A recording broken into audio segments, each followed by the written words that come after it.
Good morning. Morning. Good morning, everybody. Thank you all for being here. Good morning, everyone. Good morning. If you're looking for the Family and Community Health and Wellness series, you're in the right spot. We're doing these sessions in English and in Spanish, and you're in the English session right now. This is our first ever community series in health and wellness, and we're so excited you're here. And we're going to learn a lot together. So thank you all for joining us.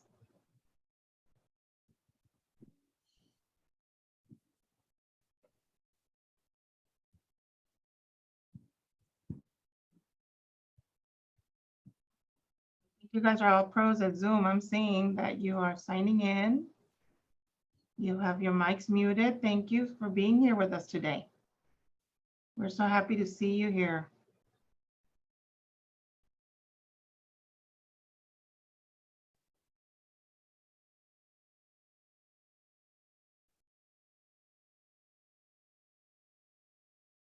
Seeing some people connecting to audio, so I'm just going to wait for that.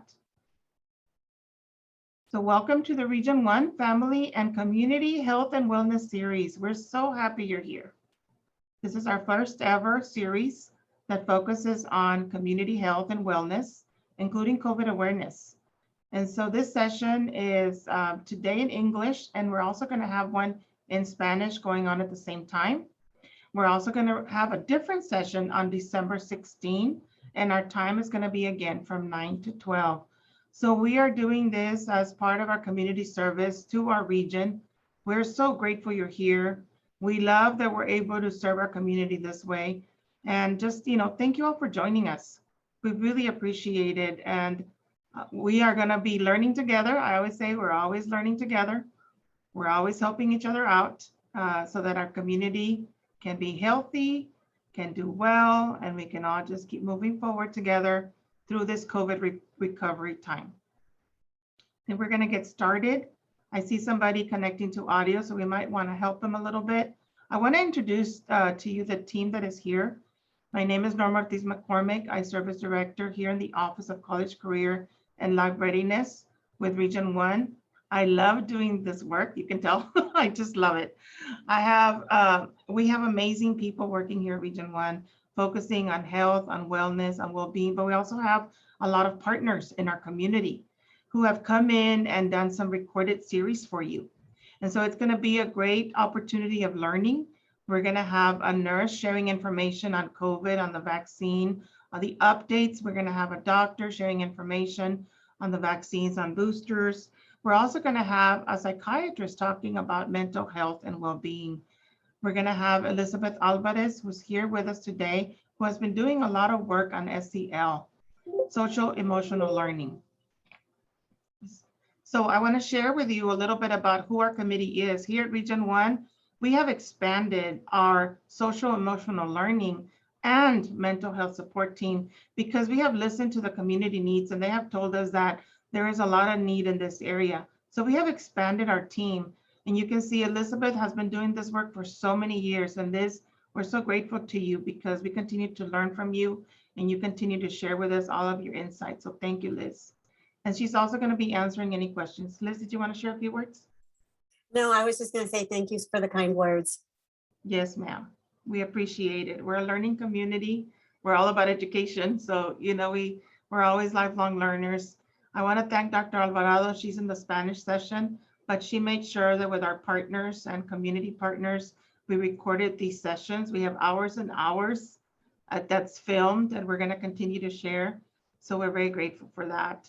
And Jennifer Avelar is now our lead in counseling and guidance, and she's continuing to do SEL support.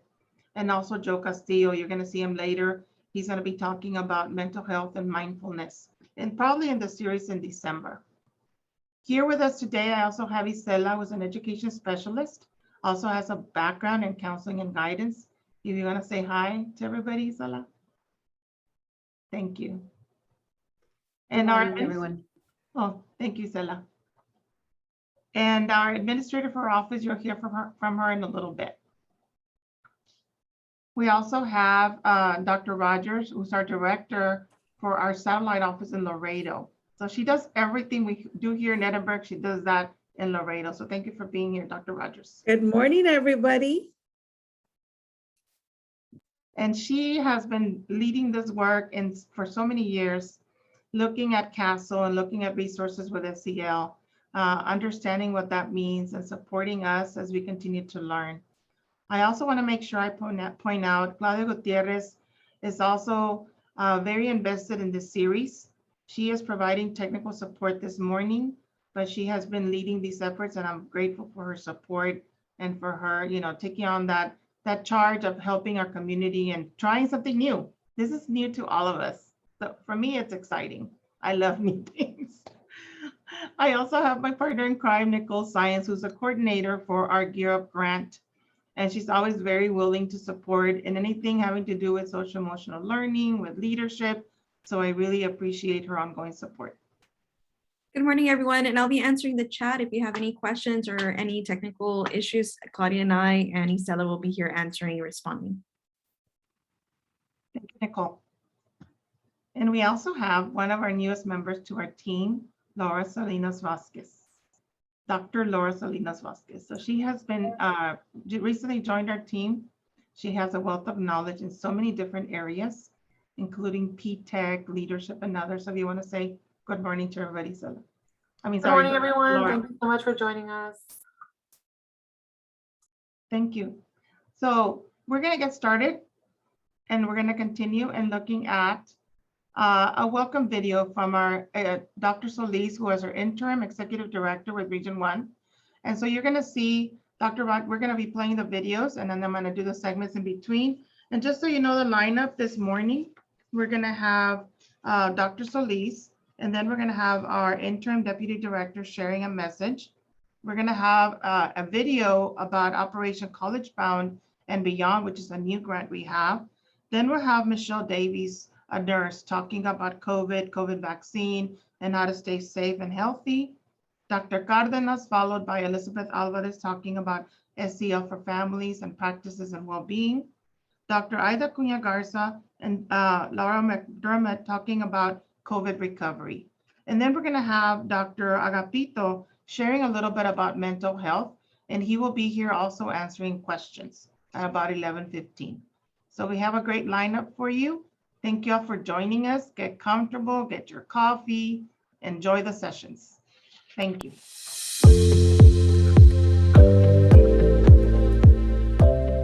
Welcome, everyone. My name is Dr. Judith Solis, interim at Region 1 Service Center in Edinburgh. I welcome everyone, our families and community. You are going to embark on a journey of wellness and health from experts from throughout the valley. Enjoy. And once again, thank you for being part of our community outreach.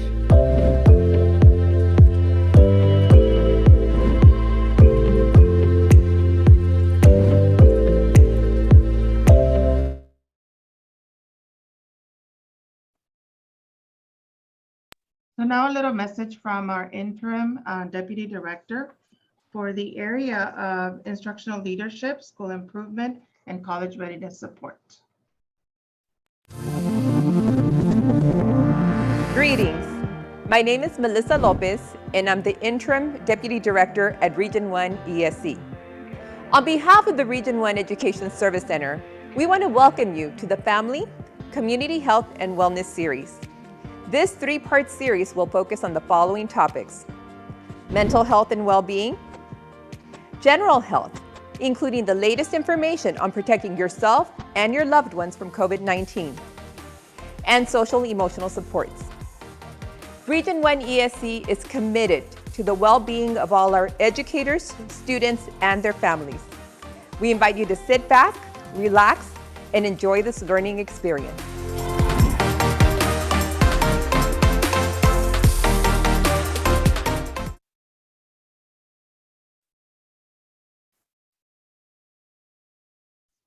Now we're going to have, let me put it on speaker view. So now we're going to have a session, a little video focusing on a new grant that we just received. It's the Education Opportunity Grant, and it's Operation College Bound and Beyond. This is a 5-year grant. So we're looking at 1,000 new participants in Hidalgo and Stark County that are looking at GED opportunities, and we will take them to GED and then post-secondary opportunities and workforce readiness. So if you're interested, please take note at the end of the information. There's going to be a page where you can register and you can apply, and there's also contact information.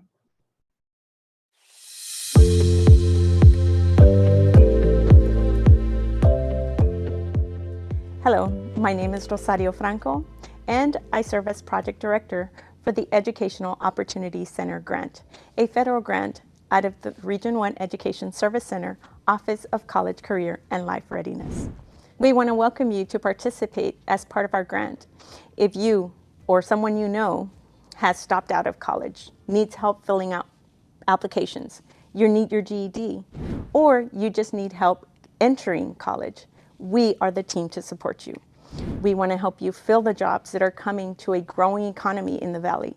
We want to help you, and we have a team to support you. So if you are part of Hidalgo, Stark County, let us know. Contact us. Our number's on the screen so that we can help support you. Our team is going to be talking to you a little bit about the supports we offer, the services we provide, so that you can know a little more about what we do.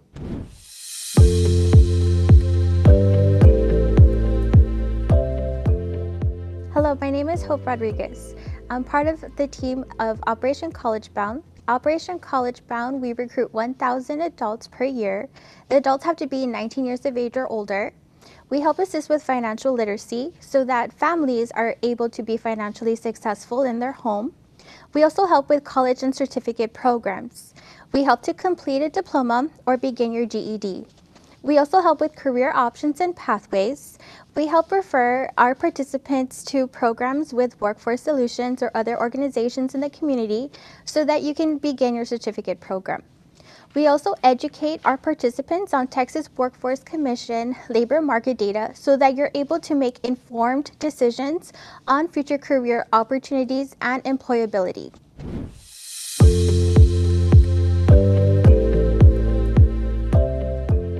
Hi, my name is Jennifer Abelard, and as part of the EOC team, we provide trainings and services on how to register for a GED exam. We also provide our participants different workshops and events, and we assist in removing those financial barriers. So if our participants that are wanting to take a GED exam need to pay for their GED, they can come to us and we provide them with vouchers to pay for their GED exam. We also provide them with study guides and books to help them study along the way. We also promote a lot of community resources. So if our participants need help finding, where they can take a COVID vaccine, get COVID testing, we also give them information on RGV Food Bank. Any kind of resources that are out there from the community, we provide that for all of our participants. We also motivate, of course, we want to motivate all of our adults to take their tests. And we understand, that when they are taking a GED test, they may feel a little anxious or you may feel a little stressed. And we just want you to understand that it's normal to feel stressed and it's normal to go through these emotions. And that's why we want to share with you some mindful activities like exercising, getting a good night's sleep, picking up a hobby, spending some time outdoors, taking a short walk, or just taking a deep breath. Sometimes we need to just be reminded to stop and breathe. Practicing these mindful activities can be beneficial for increasing mindfulness and can help release stress and anxiety. So we just want you to know that our EOC team is here to support you along the way.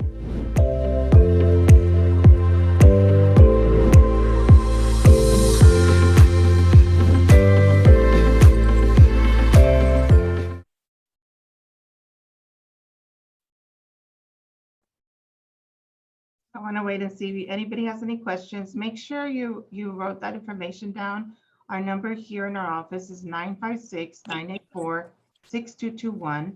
And you can reach out. The director for that grant is Rosario Franco, and she is running that grant. It's a 5-year grant, and it looks at helping adult learners in our community with GED and post-secondary options, credentials, and workforce readiness. So we're very grateful to have that opportunity in our community, and we want to make sure we continue to support and recruit. I don't see any questions on the chat. You already have the number there on the chat, so please write it down.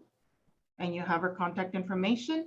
And now we're going to hear from Michelle Davies. She's a nurse at Harlingen CISD. And we're also going to have Yesenia Trevino, who's going to be here answering any questions you might have after the presentation. So this session is going to be about a 30-minute presentation. So please take notes and see if you have any questions, and then we will open it up for questions after the video. Thank you.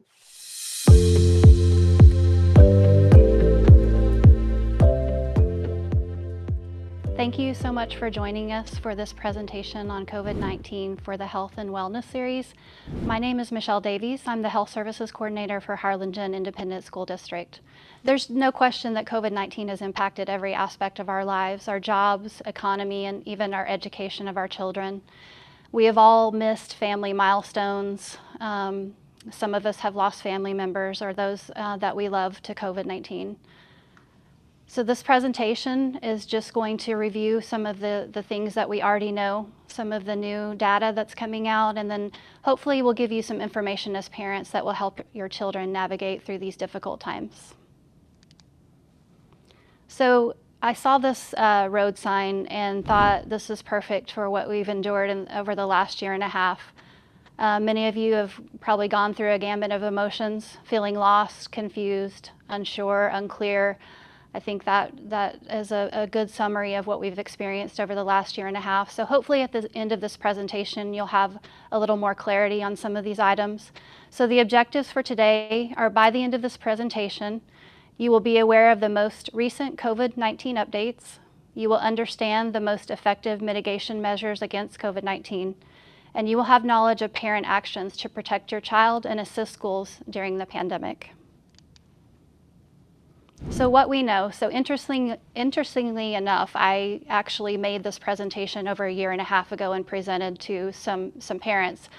And some of these slides, even a year and a half later, have not changed. And so some of the things that we know about COVID, we all know it's a novel new virus that was first discovered in Wuhan, China, around November 2019.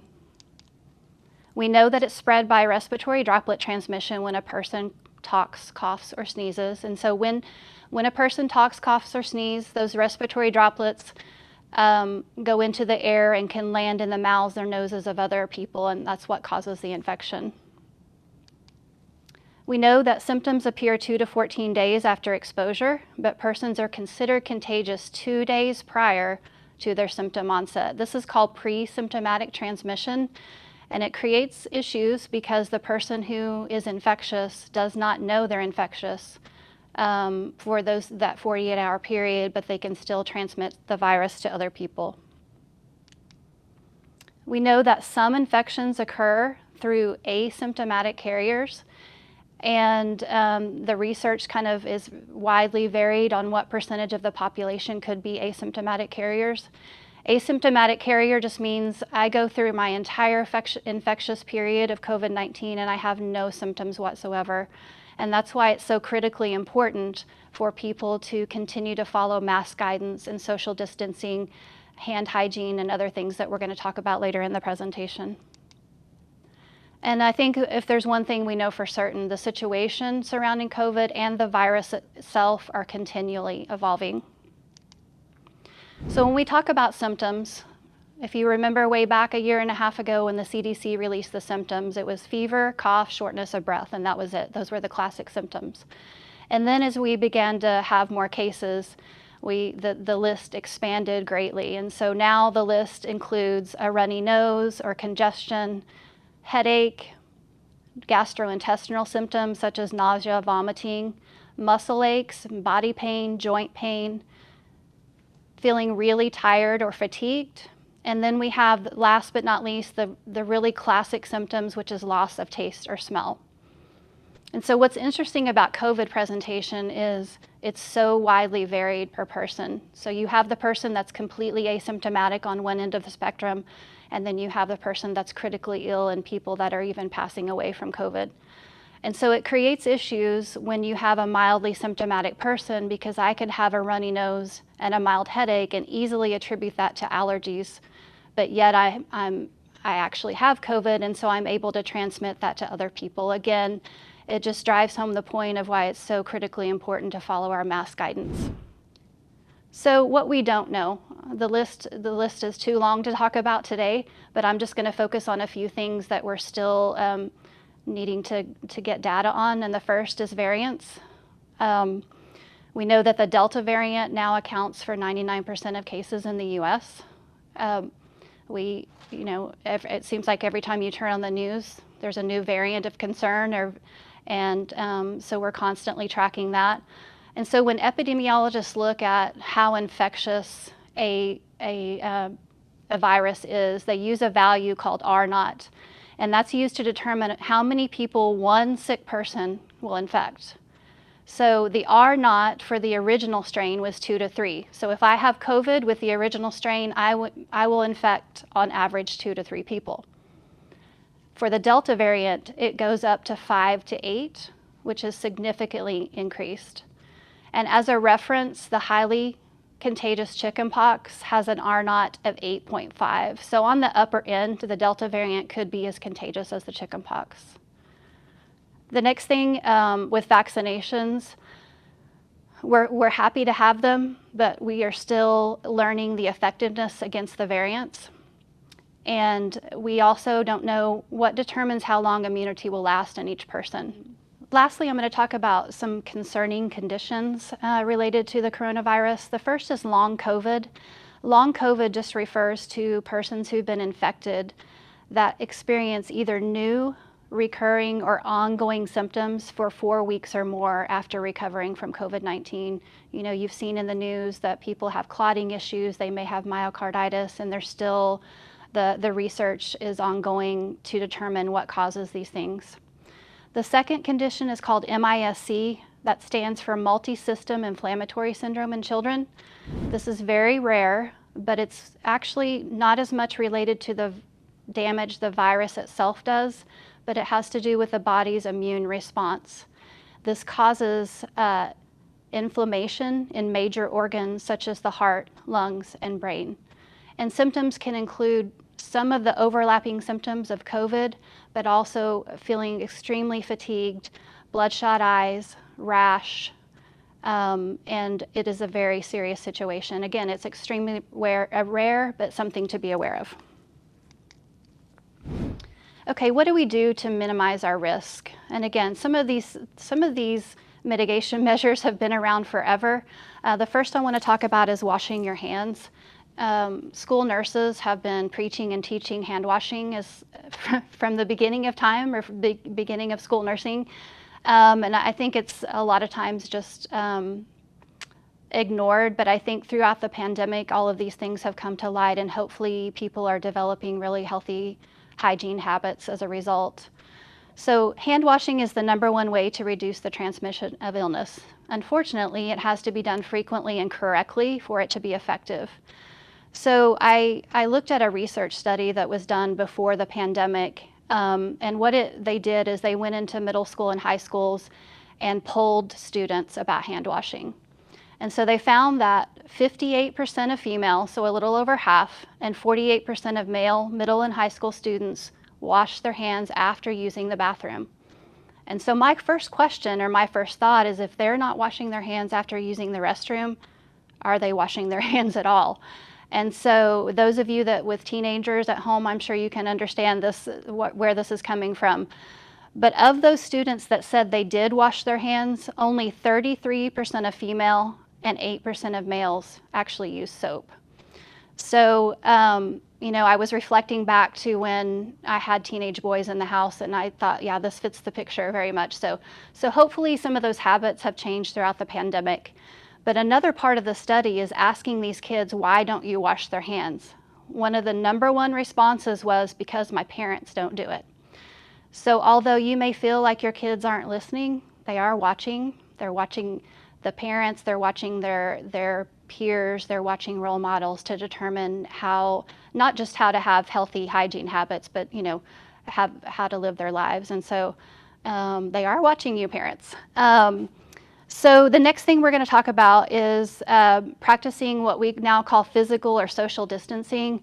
which is general 6-foot rule. And they determined 6 feet because generally when a person coughs or sneezes, those respiratory droplets are going to land somewhere before 6 feet. So if you're separated by that 6 feet, those were going to hit the ground before they hit your mouth and nose.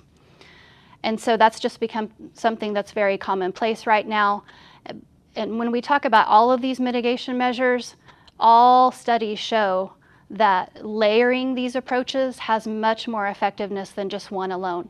So if I wash my hands, practice physical distancing, and wear a face covering, I'm much more protected than if I just did 1 or 2 of those by themselves. So obviously wearing face coverings while indoors, and we're going to talk about that in the next few slides. Practicing good respiratory etiquette. So when we talk about how the respiratory droplets are projected when you cough or sneeze, it's really important that what we teach kids is to cover their cough or their sneeze. And so if you have a tissue, great, we're going to use that. If not, then you're going to cough or sneeze into your elbow. And again, that's going to trap all those respiratory droplets and keep them from projecting out onto other people. Cleaning and disinfecting, our practices have changed greatly over the last year and a half. Even in the schools, we've upgraded technology, ventilation systems. In HCISD, all custodians now have the electrostatic sprayers where the cleaning chemical that's sprayed out actually wraps around surfaces rather than just landing on top of them. And so there's all kinds of upgrades we've done. In our district in HCISD, custodians schedule times throughout the day to disinfect frequently touched surfaces such as door handles, bathroom faucets, and water bottle filling stations. And lastly, we're going to talk about in the next few slides about vaccines, but one of the best things you can do to protect yourself against COVID is to get vaccinated. So I'm going to show you a quick video. That's one of the many resources you can get from the CDC. There's several hand washing videos. Some are for little kids, some are for adults, but I'm just going to give you an example of what's out there for you to view.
So now let's talk about use of masks a little bit. So for purposes of this presentation, when I refer to masks, I'm not referring to personal protective equipment that is used by healthcare providers.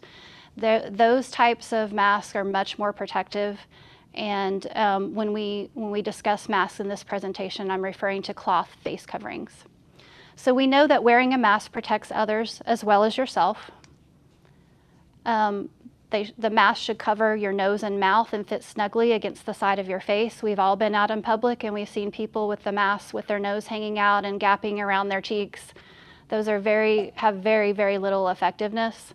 So it's important that it fits properly.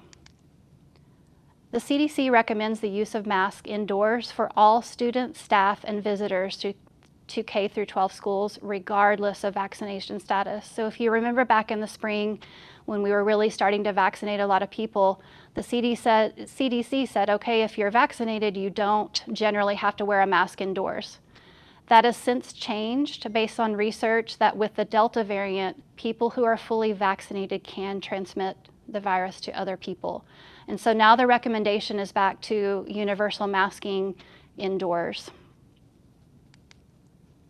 Cloth face masks should be washed frequently. You know, we talked about your breathing, your coughing, your sneezing into these masks, so they should be washed frequently.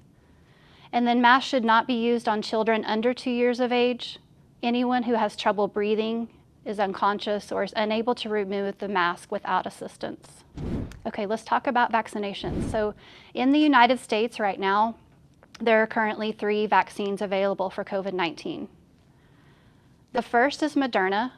It is available under emergency use authorization for persons 18 years of age and older. I believe it was about 2 weeks ago that they did submit for full approval to the FDA, so we anticipate that to be forthcoming.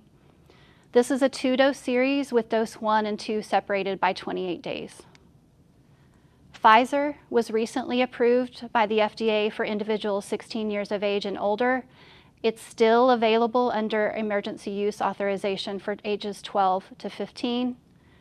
It is also a 2-dose series. Dose 1 and 2 are separated by 21 days. And then there's the Janssen by Johnson & Johnson. It's available also under emergency use authorization for persons 18 years of age and older, and it is a single dose. Johnson & Johnson just released studies that showed either a 2-dose series of the Janssen or adding a booster significantly increased antibody response and immunity. So we anticipate that they may change that to then a 2-dose series. As of August 31st, 2021, 173 million people in the US have been fully vaccinated. Now, you may have heard about breakthrough cases that are occurring. A breakthrough case is when a person who's been fully vaccinated becomes infected with the coronavirus. Although they are occurring with the Delta variant, these cases continue to remain low, and most individuals currently infected with COVID-19 are unvaccinated. Evidence also demonstrates that the vaccine is protective against severe illness, hospitalization, and death. So exposure to COVID-19. So just to give you a little perspective on how, when we're in the schools and we have a positive case in a classroom, how are we determining who has been exposed? So per the CDC, a close contact is defined as any individual who was within 6 feet of the infected person for at least 15 minutes, and this 15 minutes is a cumulative period in a 24-hour period or a school day. So if a child is with someone 5 minutes at breakfast, 5 minutes at lunch, 5 minutes at recess, they are going to be considered a close contact by definition. And again, it's starting from 2 days before illness onset, as we talked about that pre-symptomatic transmission. The other definition of a close contact is obviously if you are directly exposed to someone's infectious secretions. So what we do a little bit differently in the school setting, the definition is a little bit different. So in the K through 12 indoor classroom setting, close contact definition excludes students who were within 3 to 6 feet of the infected student if both the infected student and the exposed student correctly and consistently wore well-fitting masks the entire time. So what we've done is just taken that 6-foot rule down just a little bit, and we're gonna say they can be within 3 to 6 feet as long as both parties were masked.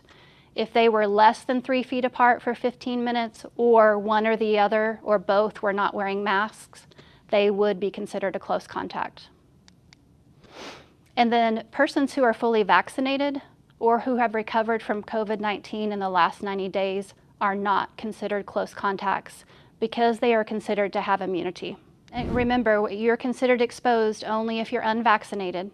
If your child has been determined to be a close contact, they will be placed in quarantine And I know there's been so much confusion surrounding the two terms quarantine and isolation. So to help you understand it better, quarantine period is for someone who's been considered a close contact or they've been exposed. Isolation is for someone who has tested positive for COVID-19. So if your child has been determined to be a close contact, they will be in quarantine. So what does your child do during quarantine? They need to stay home for the entire quarantine period.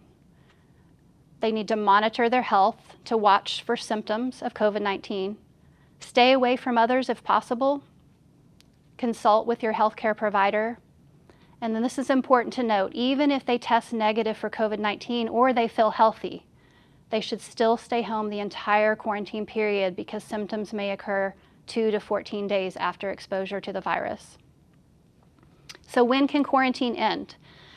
So this has changed frequently. I know there's a lot of confusion surrounding this issue, so I'm going to try to simplify it for you. So originally, when the pandemic first started, the CDC said the quarantine period should be 14 days. However, as it evolved with more research, in December, they said, okay, you don't have to do 14 days. It is recommended, but these are your options for ending quarantine early. So you can end quarantine after day 10 if you've had no symptoms during the quarantine period.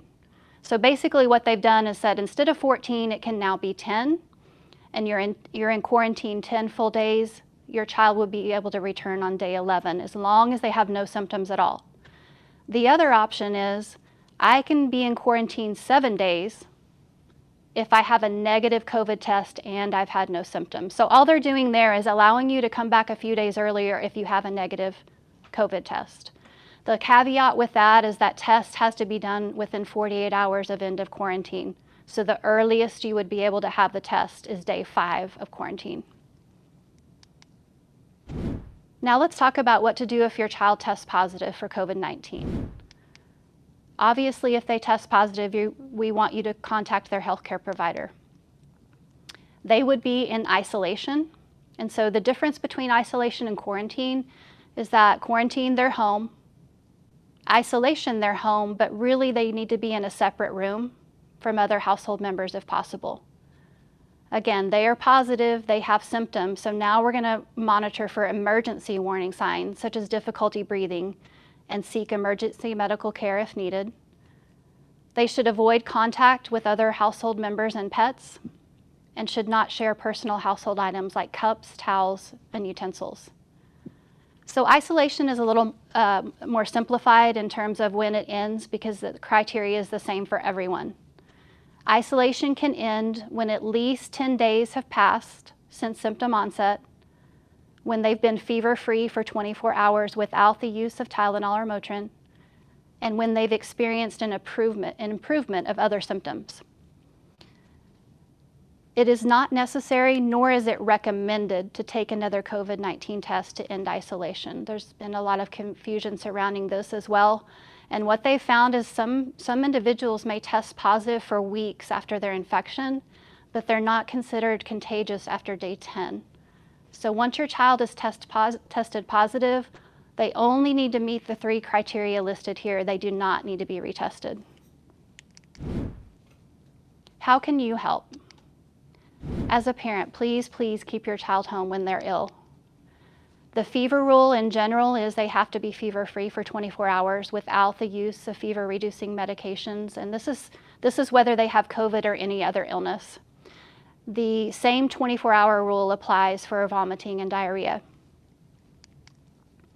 Communicate to the campus nurse when your child is ill and provide doctor's notes when possible.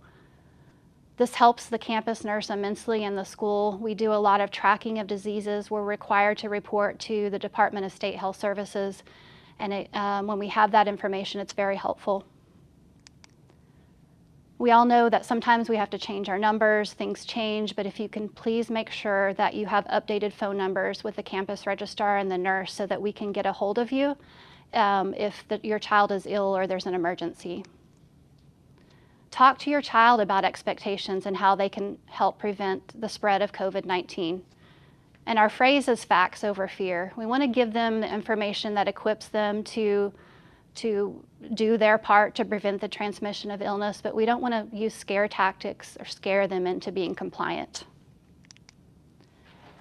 As we discussed in the study about hand washing, it's important for you as a parent to model effective hygiene habits and encourage development of healthy hygiene practices. Again, they are watching even though you feel like they may not be listening. Ensure your child is up to date on all vaccines, including the COVID-19 vaccine if it's age appropriate.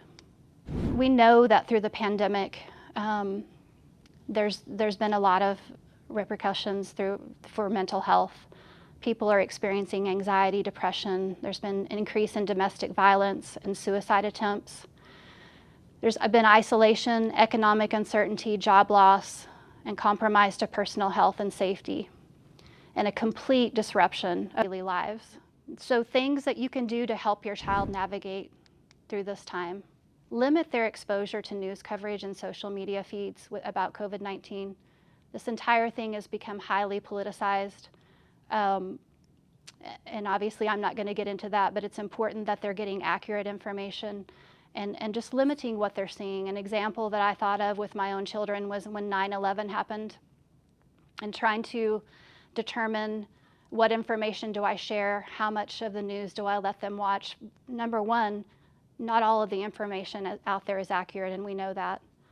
And two, constantly exposing them to all of that may create anxiety in them. Encourage them to talk and ask questions. You may find that they have misconceptions about what's going on, so encourage them to talk about it. Talk about how COVID has affected them, how it makes them feel. Validate their feelings and educate them, facts over fear. Try to keep a regular schedule. We know that a routine causes children to feel safe and secure. Help them develop healthy ways of coping with stress. I think it's really important as a parent for you to share that. What helps you relieve stress? Is it exercise? Is it listening to music? What things help you? And help them determine what they can do to help relieve their stress as well. Enjoy meaningful activities together. One of the lessons that I've learned through COVID is don't take life for granted. Love your people, spend quality time with them, make memories together. Make sure they stay connected with family and friends. If you have people that are in isolation or quarantine, or you've been unable to visit because of travel restrictions, Zoom has become kind of a curse, but also a wonderful thing because there's so many things you can do. I've seen families that have weekly Zoom meetings so they can all stay connected. I've done a scavenger hunt on Zoom for my nurses where they go throughout the house and find different things, and it's not the same as being in person, but it still helps you feel connected to those people that you love. The CDC has an excellent COVID-19 parental resource kit at the following link. And then as we wrap up this presentation, we know that healthy kids are better learners. Your district health services team wants to partner with you to assure the health and safety of your child, because ultimately our goal is that each one of them meets their individual educational goals. Lastly, these are resources for families and children in the parental resource kit from CDC that can further assist you to navigate through these challenging times. Thank you so much for your time.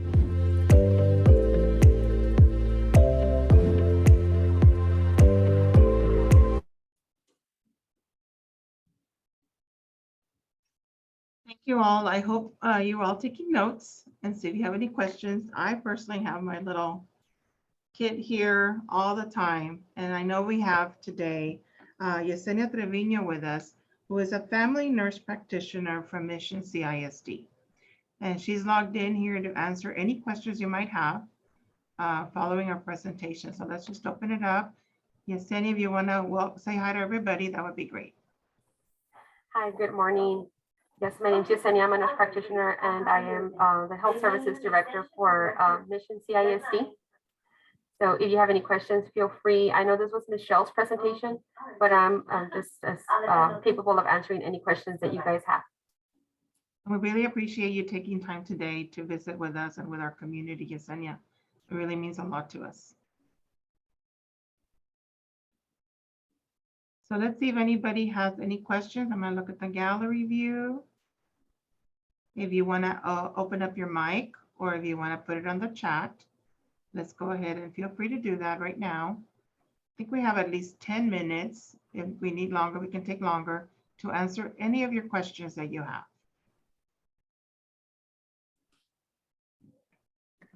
If I may, I can start with just dialoguing a little bit. Sure. I know yesterday, CDC and FDA, they're getting together for the vaccines for the 5 to 11-year-olds, which I'm super excited because I have an 11-year-old. And I'm so ready to give it to her. Like, I want it now. So I just want to make sure that parents understand that it's a different dose than the adults. Okay, so I want everybody to be very cautious and make sure that you get the vaccine from a pediatric dose, not the adult vials. Okay, so they're different vials. So make sure that when you're getting it, I want to make sure that you guys know that it's coming from the pediatric vial, because the reconstitution in that, it's different than the adult. Okay, so it's going to be in an orange top. Just remember that orange top. Okay, so the state has made sure that we know that it's an orange top, and the reconstitution efforts in making that vaccine, it's different than the adults.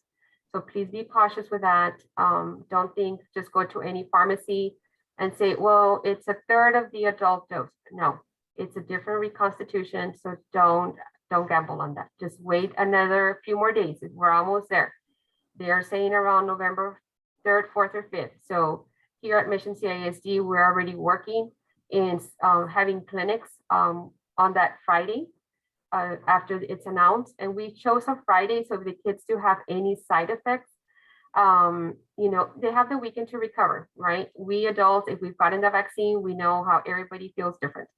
I expect the same side effects for the children as we did for the adults, which is, a slight headache or a headache, slight fever, body soreness, fatigue, tiredness, and all that good stuff. Let them rest it up. Let them just take it easy that day. Don't send them out to cut the yard because they're going to get dehydrated, but keep them hydrated. That's the other thing. Use Tylenol, Motrin, whatever you typically give them for pain. That's also good, and just remember, if they get the first dose, 3 weeks later, they'll get the other dose. And then 2 weeks after that, they'll be considered fully vaccinated, okay? So whatever protocols your school district has, just know that to be considered fully vaccinated, you have to be second dose 2 weeks after, okay? It's the same thing as the adults.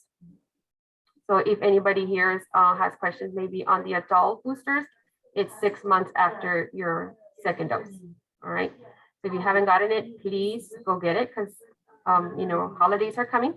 So we want to make sure everybody's protected, especially if you are planning in getting together with families. And remember, for the little babies from 6 to 4 years old, we're looking at probably January from the last things that I've been reading. So hopefully we'll get it by then, but it's not early enough to just go hang loose completely. So just be cautious with that. So again, hopefully that first weekend of November, we'll be getting together. I'm working with Hidalgo County. So they'll be providing us the vaccine and we provide the nurses and we will, we'll make it work. Right now we have, like I said, that first Friday of November and then the second Friday after that. And again, we chose a Friday just so they have the weekend to recover and they can come back on Monday ready to go back to school. If anybody has questions, feel free. Anything else that I might not have covered with the vaccine? I know for the Spanish section, that was very important. Just make sure that if your kids are feeling sick, get them checked out and stuff like that. I know we did touch a little bit on the Spanish event is on the vitamin D. So it's very important for your children, if they're acting a little off, is always start with the basics. Your child, if they're not acting well, something's up, they're tired, they're fatigued. A lot of times, the mental health aspect of it, people always say, oh, they're depressed. Oh, they're so sad all the time. Well, we don't know that, right? Because I can tell you as a nurse practitioner, I have had patients where we think that they might be, did I freeze? Can you still hear me? Can y'all hear me? Yes. So can you hear me? Now we can. Okay, good. So Yeah. I was saying, as a nurse practitioner, I have had patients that people think, oh, they're depressed or they're sad. And then at the end of the time, we do labs and stuff. We find out either the thyroid is off, their vitamin D. I know we live in the valley and people say, how can we have vitamin D deficiency with the sun that we have? It's too hot. Nobody wants to go outside, right? So we coop up inside. And what did we do the previous year was be inside. So we need to make sure that your vitamin D levels are being checked by your physicians and just your normal basic labs. Make sure start with the basics. Go to your pediatrician, go to your family provider. Ask them, can you do some basic labs? I just want to see where I'm at before we come into conclusions of children or adults being sad or depressed or anything like that. Always go with the basics.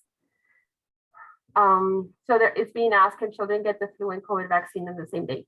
The answer is yes. For now, there's no contraindication of doing any vaccine and then wait. I know initially they were, but because they were studying the vaccines as they were going, so the CDC has clearly stated there's no contraindication on giving vaccines on the same day, so they can get them together.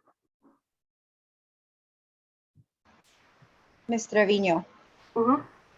what would be the recommended dosage for vitamin D3 daily? Daily, it depends on your levels, of course. If you're considered normal, then you can just take a daily supplement that they sell over the counter. It depends on your lab work. Of course, your physician would be the one to tell you exactly how much to take. As an example, if you are very low, they might start you at 50,000 units once a week. Or if you have thyroid issues, they might start you at 50,000 units twice a week for 8 weeks. So it just depends on your provider, what kind of medical histories you have. And so they would be the best one to tell you where to start. But always just get your basic labs, know where you're at so you know where to start. Thank you. Are there any other questions before we move on to the next segment? I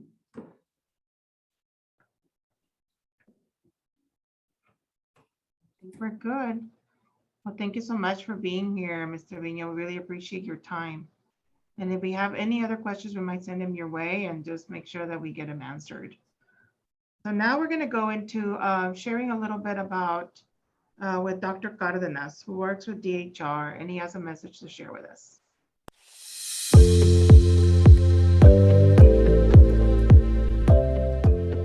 My name is Carlos J. Cardenas, MD. I'm chairman of the board, chief administrative officer of DHR Health. And I'm here today to talk to you about a topic that I know is at the top of your mind, and that's COVID-19. What do we need to be doing? Not much has changed. Wear a mask. Exercise your right to wear a mask and protect yourself and others. If we all do it, we have collective protection. If you haven't been vaccinated, get vaccinated. The age at which you can get vaccinated is changing. Stay tuned. CDC ought to be coming out with new recommendations very soon, and hopefully the overwhelming majority of our population will be available to be vaccinated as this comes to pass. Not a lot has changed. The Delta variant has been very infectious. It's been running through our population as other populations across the state and the country. It's important that we all work together to make this a safer community for all of us. I know many of you have concerns about being in the classroom and going to school. If everyone wears a mask, we're in good shape. That's our educators who've done a tremendous job sitting and standing at the front line, making it all happen. There are a variety of ways to get to where we need to go as a community. If everyone does their part, we all come out ahead. Here at DHR Health, we have the ability to vaccinate, we have the ability to treat, we have the ability to provide the latest and greatest in terms of therapy and treatments. But my main job is to convince you that it can all be avoided if you do the right things. Wearing a mask, maintaining social distance, washing your hands, and getting vaccinated so that I don't have to give you the latest and greatest in treatments, which would be monoclonal antibody therapy, and or other medications and drugs that we've been using to help treat and combat the virus. We've been at the forefront of that as we continue to be one of the major testing centers for new treatments and therapies. That because of the research and the research institute that we have here at DHR Health. So many of you who will see this will educate the next generation of physicians and researchers. And I know, as it was for myself, as growing up as a child, being vaccinated certainly impacted me, and I remembered what that was like. At the same time, this pandemic will impact all of the students that you teach, yourselves, and help us to create a better place for all of us to live, because we would be better off for the experience. So visit us at dhrhealth.com to get the latest and greatest in the newest treatments and therapies and recommendations that will help us to see our way through the fog of the pandemic.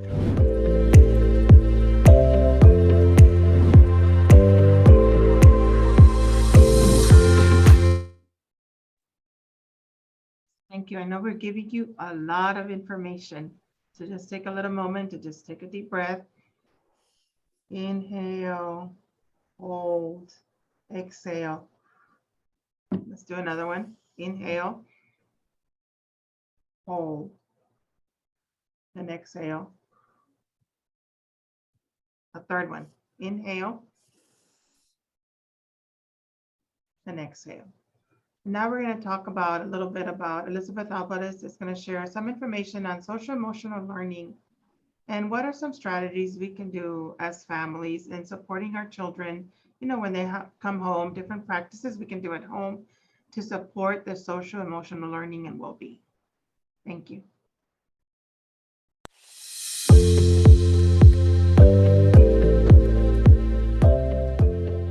Good morning, my name is Elizabeth Alvarez and I'm with the Region 1 Education Service Center, and I'm here to talk to you about the role of parents in social emotional learning.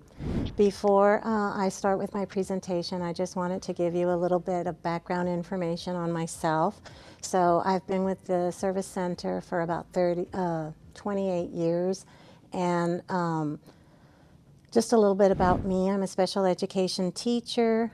I was a speech therapist at one point, an early interventionist with Region 1, which is birth to 3, providing services to parents in the home for children with a medical diagnosis or who are developmentally delayed. And presently, I am an educational specialist with the Special Education Department. I am a runner, a daughter, a wife, a mom, and a Grammy. And on the slide, you see my pride and joy. His name is Dante, and he is 20 months old. Family life is our first school for emotional learning. That is a quote from Daniel Goleman.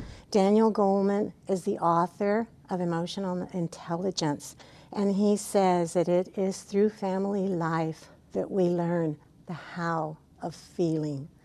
How we learn through family life about our emotions. We learn to recognize how we feel. We learn how it is we impact other people with our feelings. We learn how it is our feelings are going to impact people and the choices that we make. What we see in the home is what we are learning and what we are projecting out into the environment. Today, we're going to talk about 3 things. 1, 10 things you can do in the home. 2, 10 things you can do with your school. And 3, just a few tips for parents on social emotional learning. Let's start with the 10 things that you can do at home. When your child comes home from school with a grade on their assignment or their test, and they haven't done very well, what you would like to do is focus on the good that they did. You would like to talk about how you saw the time they invested in the project or studying. You would like to talk about all the effort they put into making a good grade. And then you will talk about the improvements that need to happen.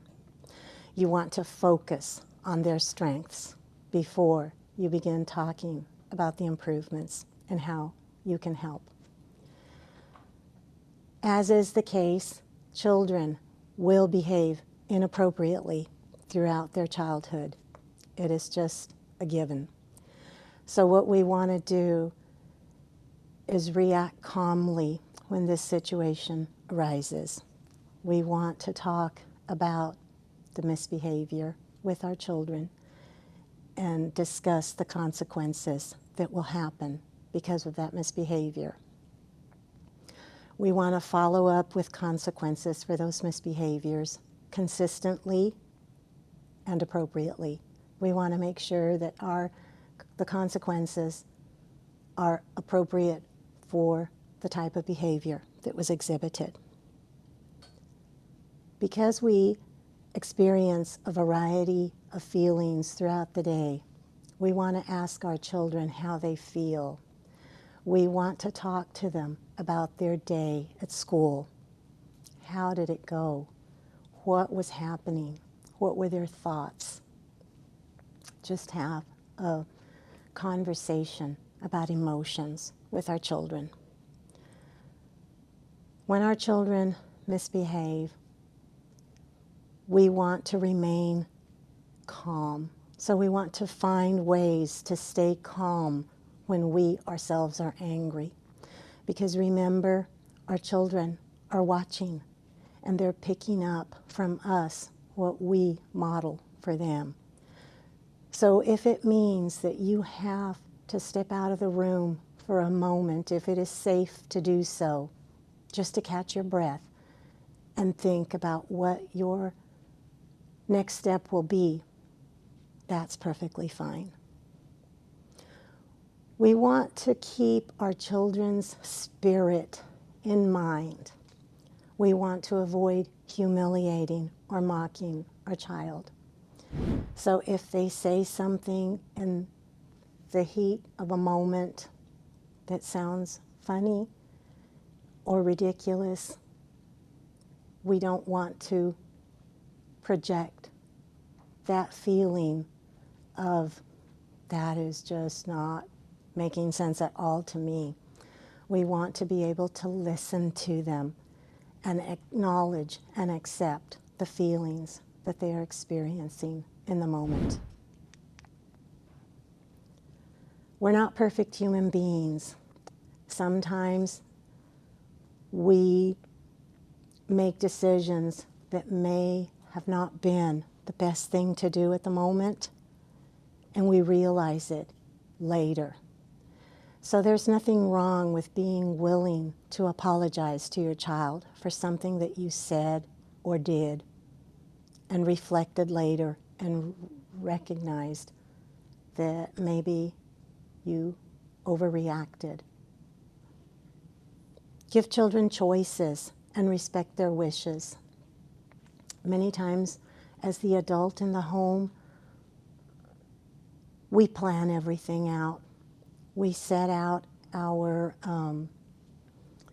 methods of how things are going to be dealt with. We make all the decisions. There are times when we are able to give children choices and respect their wishes. You be the decision maker as to what choices and in what situations. Ask questions that help our children solve problems on their own. Many times we know exactly what to do with our kids and we know in what direction we want to guide them, but we have to give them some power to solve problems on their own so that they grow up to be problem solvers, independent thinkers. Read books and stories together. Model the thirst for knowledge by investing time in learning quietly by reading a book. If you take a look at the slide, you will see that my little grandson Dante is there. his mom, on the right-hand corner, is sitting on a bench with a statuette that we've seen many times across different parts of Texas in parks of a figure reading a book. What a wonderful statue this is for children to see. My daughter is a reader, and as is the case with many young adults nowadays, literature is found on their phones.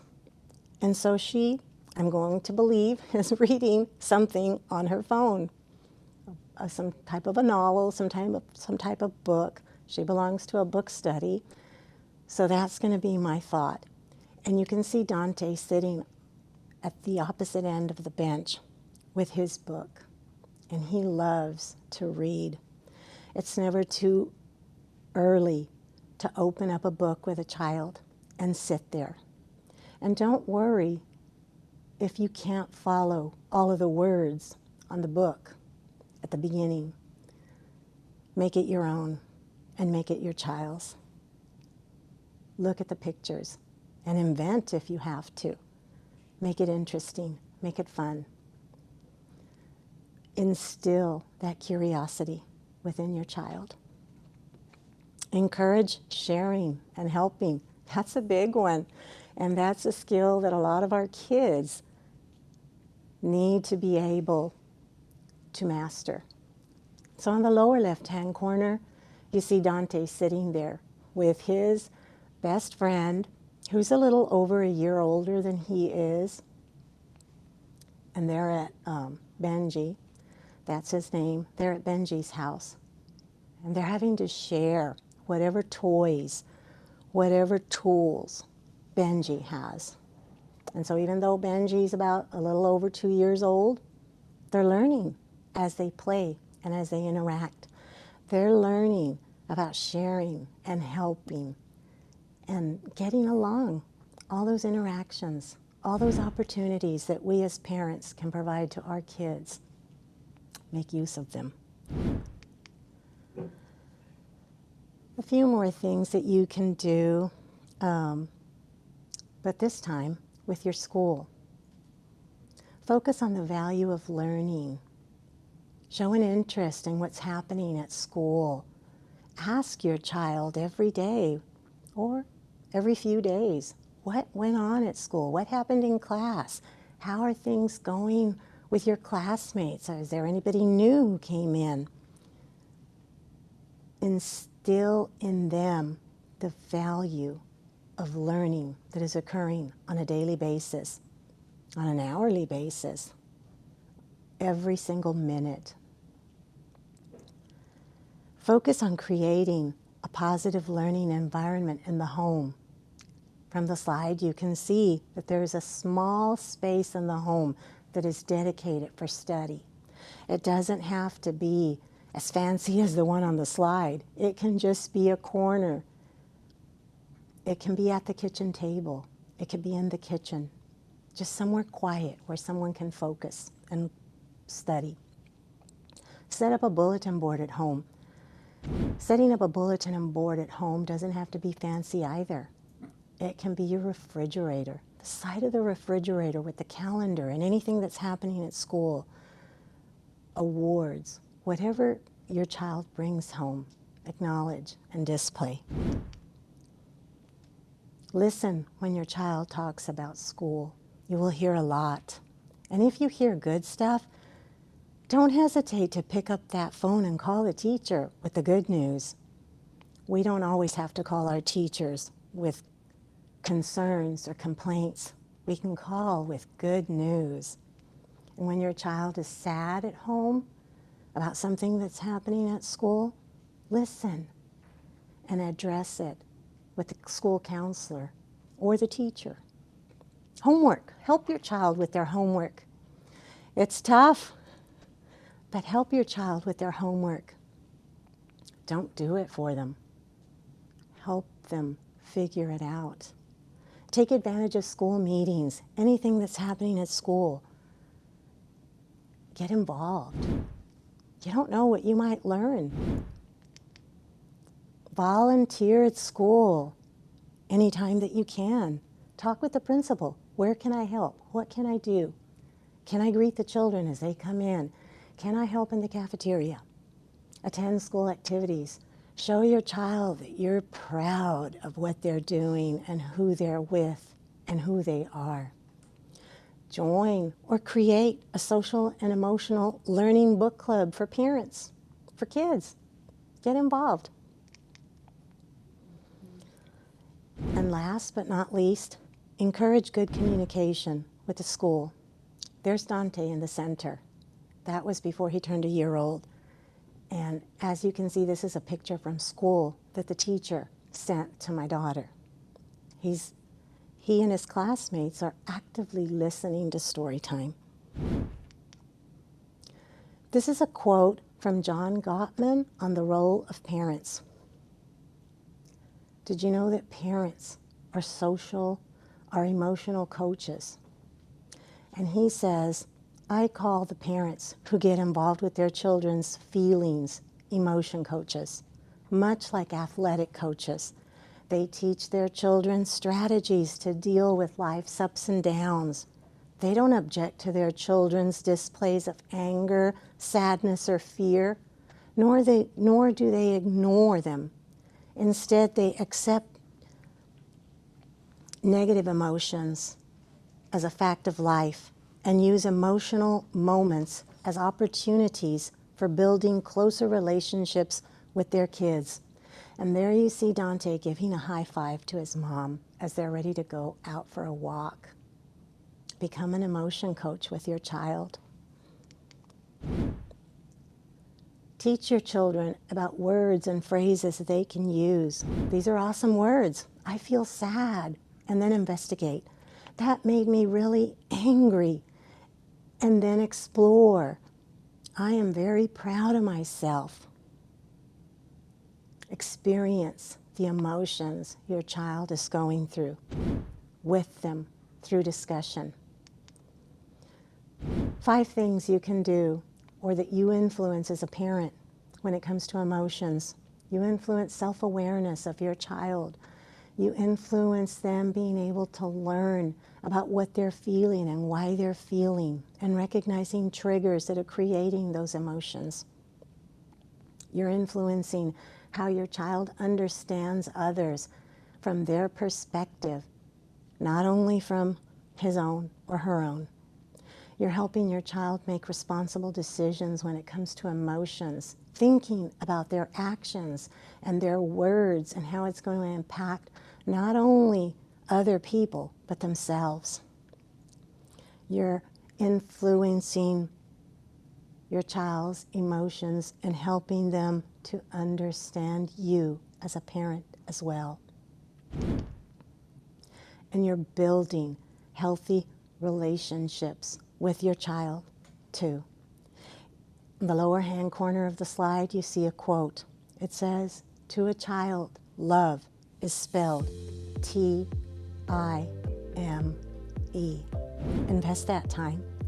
It's worth it. Thank you.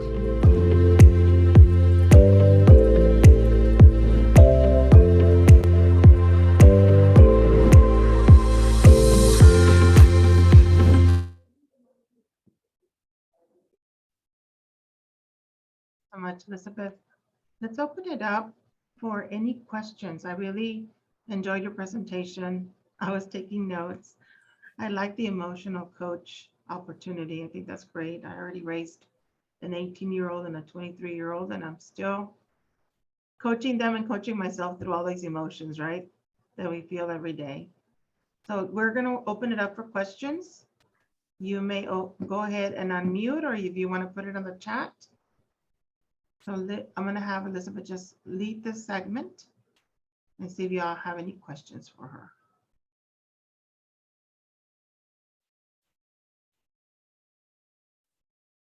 Good morning, ladies and gentlemen. What I presented on the session was some basic information that I felt was very beneficial for parents of all grade levels, especially the younger. The emotion emotional development is ongoing. And as our kids get older, they tend to clam up maybe. So it's always good to try to keep those lines of communication open, because now with the pandemic, its arrival and its the duration, those emotions are running high. And our kids are feeling a lot of, experiencing a lot of feelings that they may be having difficulty processing and getting through. And we can be their greatest support as parents.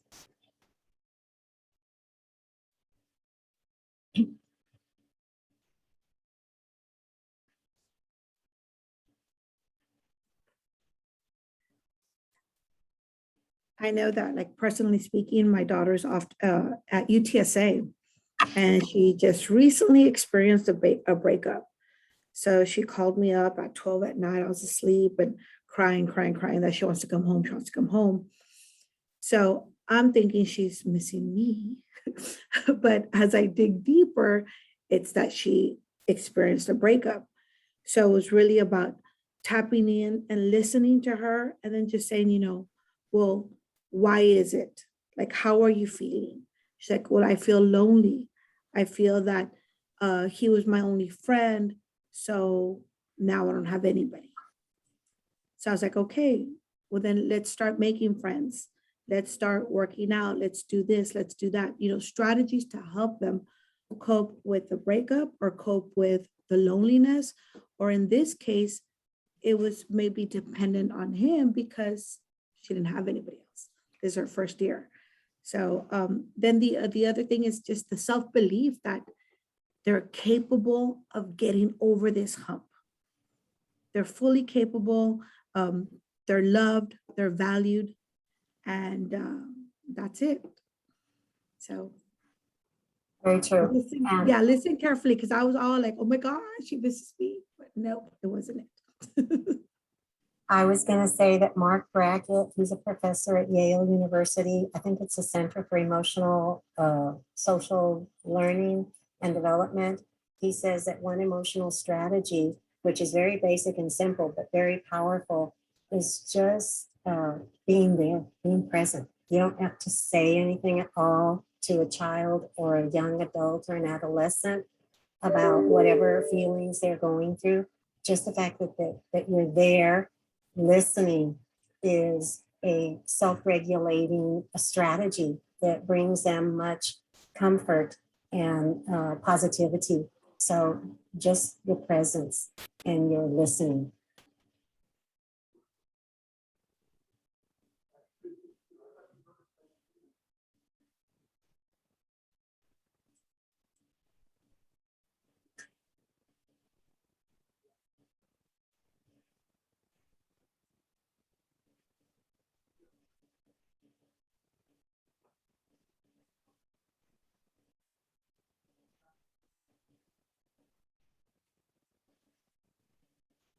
I guess I'll share, like Darlene, in the chat I put that the breakup of my child's his first breakup, I guess I felt helpless, and I really tried hard not to tell him, just get over it, you'll be fine, you have to just bite your tongue, because we know we're all fine, we all went through it, but just kind of reassuring them that it's going to be okay, you just got to give it some time. Got to occupy your mind with other things so you won't constantly be thinking about it. But it's hard to see your child hurting. So it was very difficult, but I had to practice that, just be calm and just encourage them that things will get better. Because we go through the breakup too, I guess. Yeah. Many times I received phone calls like my two previous colleagues have talked about with breakups, and that's a big emotional struggle that our young people go through. I see in the chat, how do we pass this on to our teachers? It's all about communication and just keeping those lines open and sharing You know, I think it froze where I said, talked about if your child talks about stuff that happened at school and it's all good stuff, we don't have to keep that to ourselves. We can always call the teacher and say, hey, you know, my son had a great day at school today, and I just wanted to let you know that he felt this. Of course, we're going to share that with our student too, or our child, right? Hey, do you mind if I call the teacher and let her know how wonderful things went and how you had such a fantastic day? And bring the teacher in on the positivity and the happiness that your child is experiencing. Calls don't have to always be negative or got you type calls. They can always be calls about things are going great, you know, like we are developing and he or she is feeling wonderful at school, and I want to thank you for your part in his social emotional growth. So I think that one of the best ways we can pass this information on to our teachers is to open those lines of communication and just have those honest discussions with them.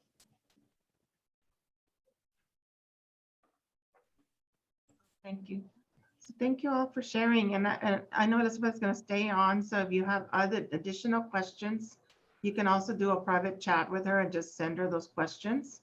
And I really appreciate that she took the time to share her wealth of knowledge. She knows so much in this area. And I love that emotional coach opportunity. I want to continue to be an emotional coach because emotions are like, we have so many emotions all the time. And I always tell people, you know, right now I'm feeling a little sad, or right now I'm feeling a little tired. That's reality. That's how I feel. I'm still working and doing what I need to do.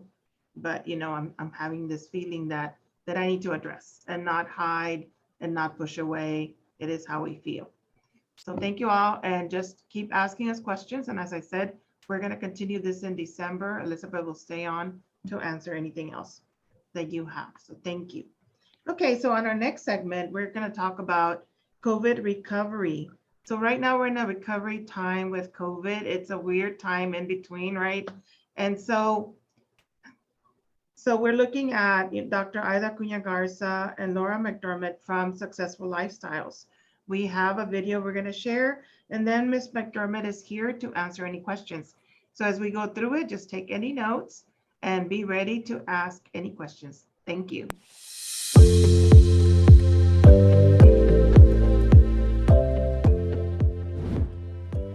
Hello everyone, my name is Dr. Aida Cunha-Garza, and with me today is Laura McDermott, and we are with Successful Lifestyles Consulting, and we are partnering today with everyone here to bring you some ideas for recovery from the pandemic. And so Laura, we've got a lot to talk about, so we better get started. We sure do. Now, Dr. Aida, with all your research that you've done, what are your biggest concerns regarding returning to school after the pandemic? Well, one of the things that we want to talk about is that there's different components of recovery. And we want to talk about the fact that we have a graphic that shows 7 little birds, okay? I hope everyone can see that. 5 of them are doing just fine. They're thinking, they're getting ready to fly maybe someplace. There's one that's a little bit timid. He's kind of leaning over to the left a little bit. And then there's one that's kind of down. And so I think that represents how all of us have had different ways that we've recovered from the pandemic. Some people got into it, they saw what needed to be done, and then they were ready to adjust and get ready to go. And some were a little bit afraid and saying, okay, what's going to happen next? Do I still wear my mask? What do I do? And then there were some that were totally lost. And in talking about our school children, this is very important because some of the children were very resilient and ready to go, and some were totally frustrated with virtual learning, totally frustrated that they were lost, a little bit afraid of going back to where we were pre-pandemic, and then some that were totally lost, not ready. What happens now, I don't know. And so we want to talk about, there's different components of that whole recovery. Can you give us an idea of the different components regarding the recovery? We can explain recovery from an event like the pandemic in 4 concepts. Academic recovery for our students, social emotional behavior, physical recovery, and structural recovery. And so each one of those has many, many things that we're going to talk about, but we're also going to, there's issues that come up with each one, things that we need to consider, but we also want to share also what can parents do, what can we do to get through that. So Dr. Ida, would you be able to give us some examples of academic recovery? Absolutely. Academic recovery for our students is so important. First and foremost, making up work. Because of issues with the internet, sometimes it was up, sometimes it wasn't working, some children couldn't have access. There may need to be some work that needs to be made up. Some of the students may have to recover course credits because they missed a test, or they couldn't take a test, or they were ill, or they were in quarantine. They also need to think about developing new study skills and strategies. We did something pre-pandemic. There's some students, that can sit in class and they can listen and learn things, and they can remember it for a test. And then there's others of us who need to study. And so we need to study and develop a structure for doing that. I used to write all my notes. I used to take handwritten notes. Of course, this is in, a long, long time ago. But then I would retype my notes, and that would help me study. And then I would study that. And so nowadays, it may be such that it's different when you're listening to a teacher virtually to be able to understand exactly and to be able to ask questions. And I know of a couple of cases where the internet went out when there was a question or an answer given, and so everybody lost out. And so we need to develop new study skills and strategies. And also, one of the most important things is reviewing graduation requirements to ensure that our students are on track, because they may have missed some classes, they may have missed some tests, and it's so important to realize that in the state of Texas, they need 26 credits, more or less, to graduate. And so if they only have 6 credits and they're in the 10th grade already, they're gonna have to make up some time. And that may require going to school Saturdays or whatever. So as parents, what can we do to make sure that our children are on track for this academic success? Okay. First and foremost, the school counselor, your student's counselor, needs to be your best friend, just about. Visit with them, check the credits that the student has already earned, find out what needs to be made up, and make a plan to get back on track. The same way with the teachers. We want to encourage parents, go to Meet the Teacher Night, go to Public School Week, go to teacher parent conferences, and learn and ask questions. Don't just say, is my student doing okay? What can I do to help my student do better in school? And that challenges the teacher and also challenges you to figure out ways to get going and help that student not be so stressed out and get back on track. Now, of all the different ideas that you may have, which one is the best advice of where do I begin as a parent? First of all, call the school and say, I'm the parent of so-and-so student, and I would like to know who I can speak to that's their counselor, and then connect with that person so that, make an appointment. It's important for parents to realize you just can't show up and say, I'm here to see Counselor Claudia. Well, she's not here right now, or she's busy in a meeting or whatever, and then you get frustrated and they get frustrated because they missed you, because they want to visit with you. And so it's really important to make an appointment to see them. That's great advice. Now, as far as social emotional behavior, how can we make sure that our child is on track? Social emotional behavior is so important for all of us. We're dealing right now with losses. We've lost some close family friends, family members due to the pandemic. We've also lost, for students, the structure of studying. They were home in their pajamas, getting online, going to class. Some of the teachers made them, you know, be on there with video. Some of them said, no, just put your picture up. And so there wasn't that real structure and that I'm in school, in class kind of feeling. So we've kind of lost that. We've lost the ability to meet with school friends and even our own family and friends. There may be fear or apprehension about going back to school, and we've already started that, but there still may be some of that fear. And then learning how to react to other people who have different ideas about the pandemic or mask wearing or whatever. And then one of the most important things about social emotional behavior is self-regulation, or taking care, being able to control your feelings and behavior. It's very, very frustrating not to understand something, very, very frustrating, and sometimes you're afraid to ask a question, and you might blurt out something without thinking, you might do something without thinking that will hurt someone, hurt their feelings or whatever. Social emotional behavior is about regulating yourself, being not controlling, but being in control, being able to think and say, how am I going to respond to this in a way that they can understand me? Maybe the comment or question was not understood or misunderstood. And so important to be able to help our students understand that whole self-regulation, because it has to do with respect as well. Yeah. So as parents, what do we do? This is a good one. We need to look at yourself objectively and help your student look at themselves objectively and say, okay, where am I in this whole big thing? Maybe you were excited that they were going back to school, but maybe they weren't as excited. Maybe they were excited but still apprehensive. Very important to have them articulate their fears and the things that they're stressed out about. They've been in school now for a little bit, and you might ask them, what are you stressed out about? What stresses you in school?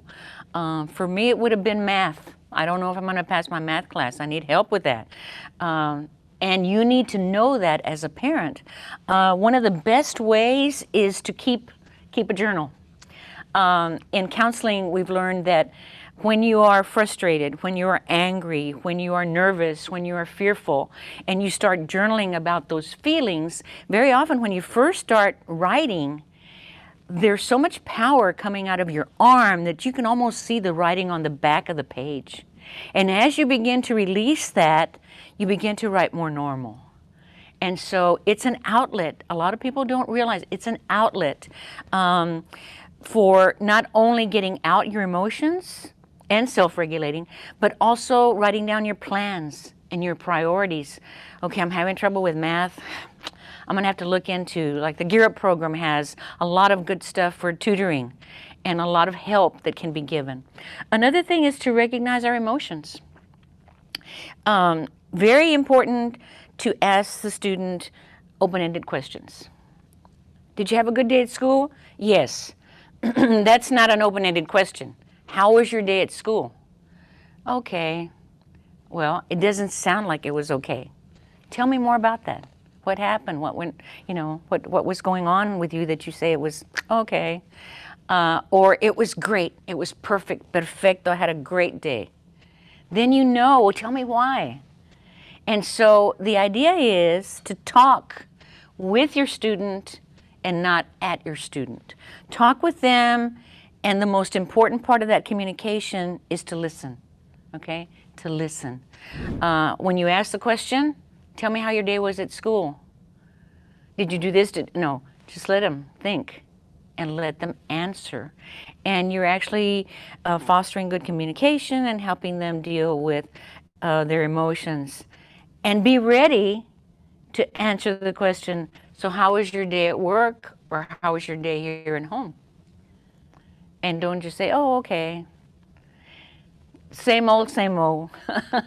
Well, I had trouble with this, or I had to fix the, you know, faucet outside, or this went wrong, or I had to call the plumber, or whatever, because they need to, this is a way to communicate. And so this is an outlet for all of this recovery components. This is all such great advice, Dr. Ida. Now, can you give us some details as far as the physical recovery in our children? Physical recovery requires continuing positive health practices, following what we've been doing, eating healthy, resting, that kind of thing, and monitoring your health, you know. And some of the things that we can do is adjust to a new way of life. We don't know when the pandemic's going to go away, if ever. And so masks are going to be in our world, sanitizer is going to be in our world. Continue hand washing, wearing your masks, respecting others. Some people are not clear on the science related to all this for whatever reason, and we have to respect that, but you have to take care of yourself. Eat well and exercise, get plenty of rest and sleep, and teenagers need between 9 and 11 hours. And, you know, sometimes their evening starts at 10 o'clock at night when we're getting ready for bed. You need to talk about that with students for them to be able to do well in school, to have school success. And if you don't feel well, see your doctor. See someone and say, you know, I've had this little recurring headache. I've had this kind of fever that goes on and off. Check it out and monitor your health, because without your health, you can't do anything. Great, great advice. Now, one of the last type of recovery that you mentioned was a structural recovery. Yes. Can you give us some details on that? Structural recovery has to do with what's going on in public and private places around us. Everywhere you go, some places require masks, some places don't. Everywhere you go, you see sanitizer. The schools are taking very special protocols to keep everything disinfected and cleaned and so on. And they're being monitored on this. Wearing masks, you know, is a mandate. There's, you know, so much going on about that right now. But let me go on to what we can do. We need to follow the guidelines that health officials have set. And some parents are being super careful in keeping their kids home. With that comes a lot of responsibility to keep up with what's going on in school. Each person has to do their part to keep their environment safe, you know. We're telling kids, and particularly little ones, wash your hands before you eat, after you eat, wash your hands after you use the bathroom, wash your hands anytime you touch something else, a pet, a doorknob or whatever. And then I have made it a practice to carry extra masks and gloves in my car, in my tote bag, and whatever. When I pump gas, I wear gloves. It's just some things that we have to do to be able to protect ourselves and those that are close around us. Now let's go back to that graphic that we were talking about earlier, Dr. Ida. On that line, we had a whole group of birds, but not all of them were at the same level of preparation to fly. What can we as parents do to make sure that our children are on track with the 10th grade, on track to fly with all the other birds and able to go on their own? One of the most important things is family support. Okay, letting your student know that we're here for you. We want you to succeed. We want you to fly. These little birds here on this graphic are all getting ready to fly south for the winter to protect themselves, to do what they need to do to stay safe. And two of them are kind of, you know, they're going to have to learn from the other ones. And lots of times that's an important point, that there may be students around us, people around us who are doing some things that are really good. And we need to learn from that so that our little birds, our children, our students can also get ready to fly and be ready and prepared to do that. There'll be some challenges along the way. You know, we've always heard we may have to go back to how we were in 2020. Let's hope not. But if we do, then we're prepared to do that and we can adjust. Flexibility and adjusting to change is one of the biggest things. We need to help these two little birds that are not quite there yet and support them and teach them and maybe hold them by the hand as we get through, but knowing that they have the capability, they have the intelligence, they have the ability to fly on to high school graduation and on to post-secondary education into a career, whatever they need from there. Dr. Ida, this has been some wonderful information. Thank you so much. I think as parents, we all want our children to be ready and prepared to fly. fly and be on their own. Thank you so much for being Thank here. you, and it's been great to sharing with everyone these ideas, and we're here and ready to help. Thank you so much.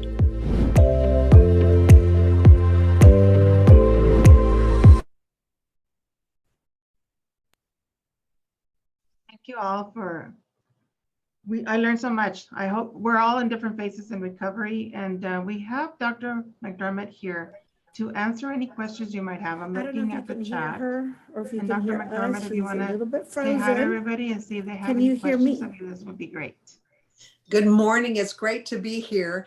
I love the fact that all these parents are here. That is part of what we've been talking about, is just being supportive. The fact that you're here, listening, learning, and sharing all these ideas is fantastic. That in itself tells me that you're willing to invest your time into your kids. And I believe that's been the greatest investment that I have made as a parent, and being there to support. And like some of the ladies had commented earlier, I think we're always going to need to be their support and their cheerleader and be their listening ear.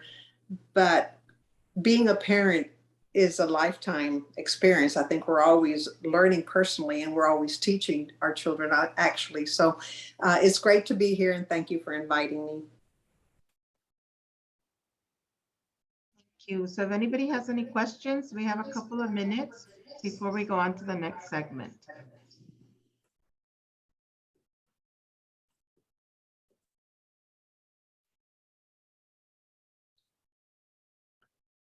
And I don't know if you're going to be here until the end, Dr. McDermott, and if you are, they can ask you any questions through chat. Would that be okay? Absolutely. I'll stay around. It's an honor to be here and share and learn. Thank you so much. Thank you for being with us today. And, Thank you. Thank you. And so we were talking a little bit, we're talking about general health, we're talking about social emotional learning, but we also need to consider and talk about mental health. And so when we're looking at the next segment, Dr. Agapito specializes in general psychiatry. He works at DHR, and his services include the assessment and treatment of disorders of thinking, feeling, and behavior. So there might be times where we might need to go see a mental health care provider. So he has a message to share, and he's actually going to be here in a little bit, and he will join us in the conversation and also answer any questions. Thank you.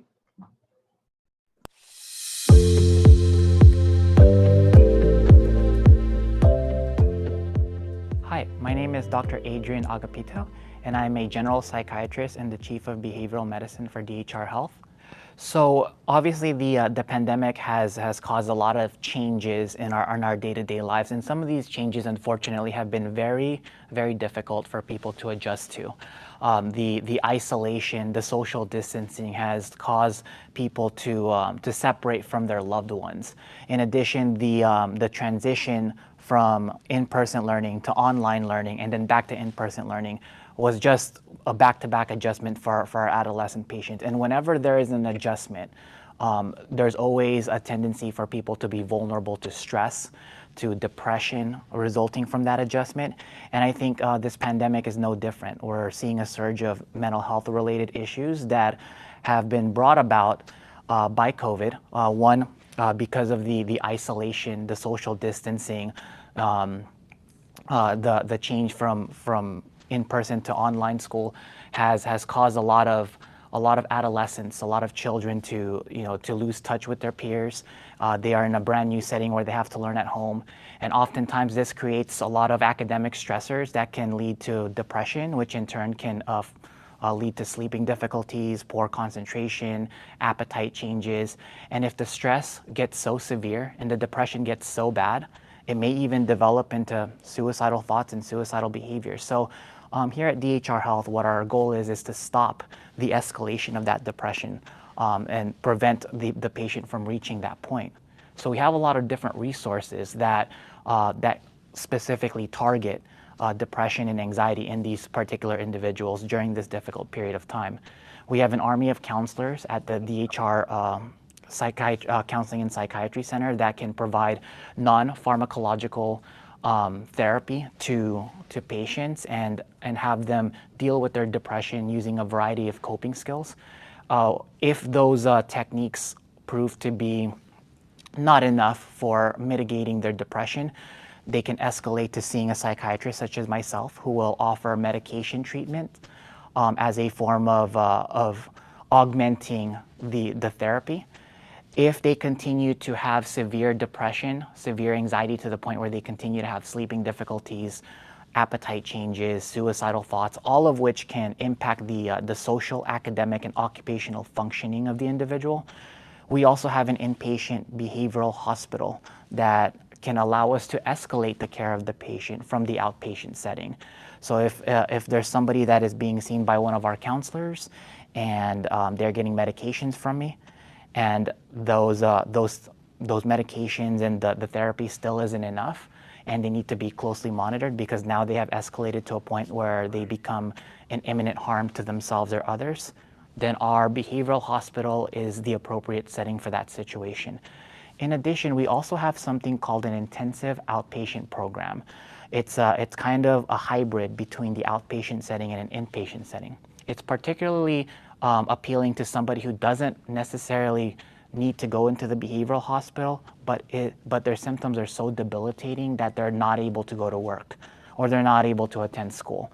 This IOP program consists of daily groups where they are going to be attending group therapy with a bunch of other patients in addition to getting their medications managed on a weekly basis.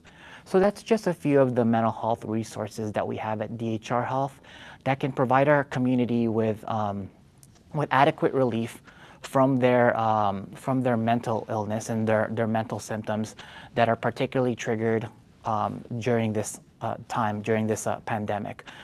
It's also very important to note that COVID has negatively impacted a lot of our patients from a mental health related standpoint, not just my adolescents. So I've been talking a lot about the changes with the school environment, the academic stressors, but what needs to be said too is that actually getting COVID can be very traumatic. So I hear a lot of people comparing the COVID pandemic to a war against this particular disease. And in war, you can have trauma, right? So if you end up being one of those individuals that gets COVID, that has to go to the ICU, is lucky enough to survive, there is a very great chance you could be traumatized from that event. You experienced a debilitating illness that has crippled you physically, and that can be traumatic to the brain. It can cause somebody to always be worrying about their health, and this is outside of the neurological consequences of the disease long term. This is just the mental health related effects of having the disease itself. So it's important to note that it's not just about adolescents and children. Adults who also experience COVID are at high risk. And you don't even need to experience COVID to have depression and anxiety that's triggered by the pandemic. You could have a loved one that experienced it and you had to watch them die or you had to watch them get sick. That can be very traumatizing for you. That can lead to, similar symptoms that you would see in someone who went to war. You could have nightmares, flashbacks, hypervigilance, paranoia. You could have worsening depression, sleeping difficulties, poor concentration, and just being able to see our loved ones suffering from that can be enough to push us into a state where we develop a mental illness. So I'm basically going over the symptoms of what you need to look for, especially if you feel like you're one of those people that have had a loved one pass away from COVID and you yourself are questioning whether you're experiencing those symptoms. If you're able to identify, hey, you know what, I'm not feeling well. I used to be doing okay. I used to go to work on time. I used to interact well with my family, but ever since my loved one passed away from COVID, or ever since I got COVID myself, I haven't been sleeping, I haven't been eating, I've developed thoughts of not wanting to live. I've felt hopeless. Though that's the moment where you need to find the right resources to get help, and DHR Health can definitely provide that level of care for you. At the end of the day, our mind and our bodies are connected. That's what I always tell my patients. So if you're not mentally stable and you catch COVID, you're more likely to get twice as sick. You're more likely to have more severe symptoms because the brain is the command center for the rest of the body. And if the brain is ill, the body follows.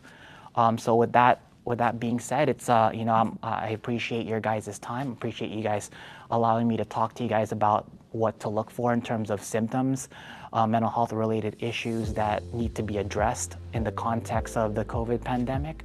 And I appreciate you guys allowing me to talk about the resources that we have at DHR Health. Thank you.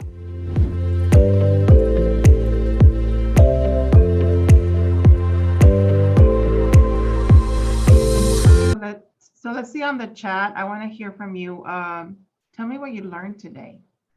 You can put it on the chat if that's what you're comfortable with, or you can unmute and just let me know that you want to share something. That would be great.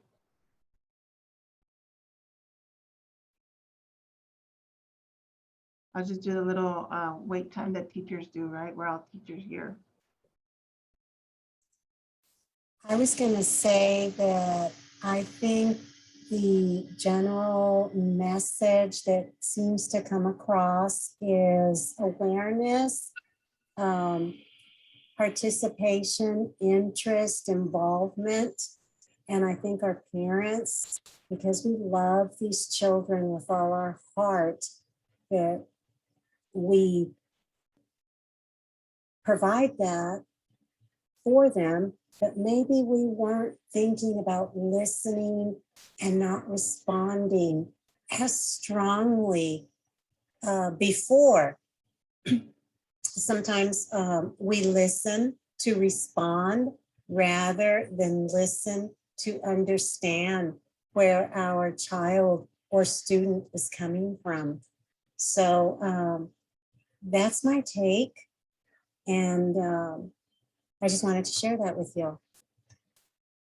I'd like to share something, and I think this is for all involved, but especially parents, is that we are not alone in our parenting process. We have counselors, we have Gear Up team. We just need to reach out and ask for help, because parenting is the toughest job I've ever had. And it's forever changing, but I just want to let parents know we're not alone in the process. We just need to stick our neck out and ask for help, ask for guidance to reassure us that we're going in the right direction. I love the communication piece. I love what Elizabeth Alvarez said earlier and how simple she made it. She brought it out to us. Communication and time is what our kids are looking for. But if we don't have the answers as parents, we're not alone. All of us are going through a change right now, and there are people out there to help. So don't hesitate to look out for your Gear Up counselor or your school counselor and ask for direction. They've got access to other resources that we may need to use in our parenting process. So that's what I wanted to share. Thank you. And just so you know, some districts are also hiring social workers and additional emotional intelligence coaches, additional support staff. So our school systems are also in the process of expanding the support systems because they do see the need. So all of us are working on it together to meet those needs. So thank you for sharing. Anybody else want to share anything else before we go on to the next segment?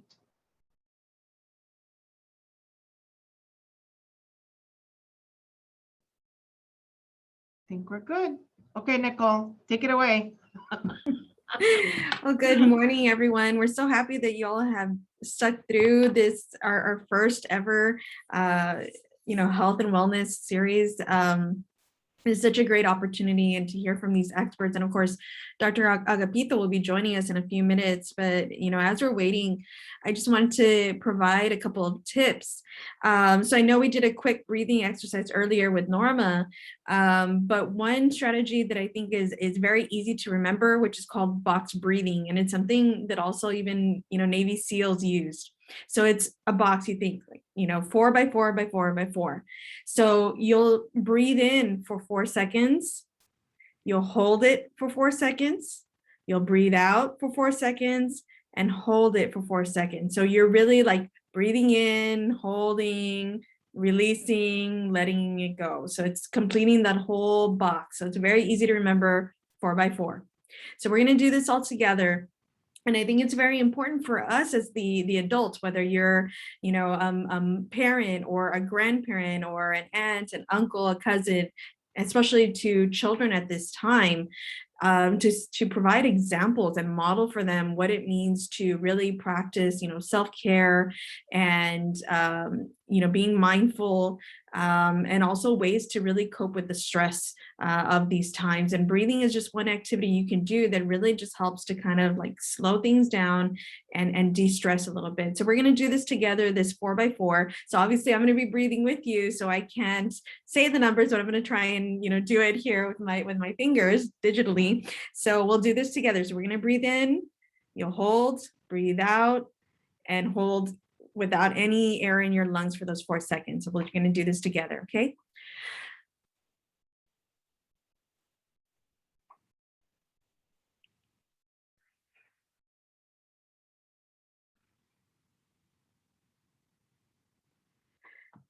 Okay, so your lungs are released. I'm sure you feel that little release of tension. So we'll do it one more time. So breathe in.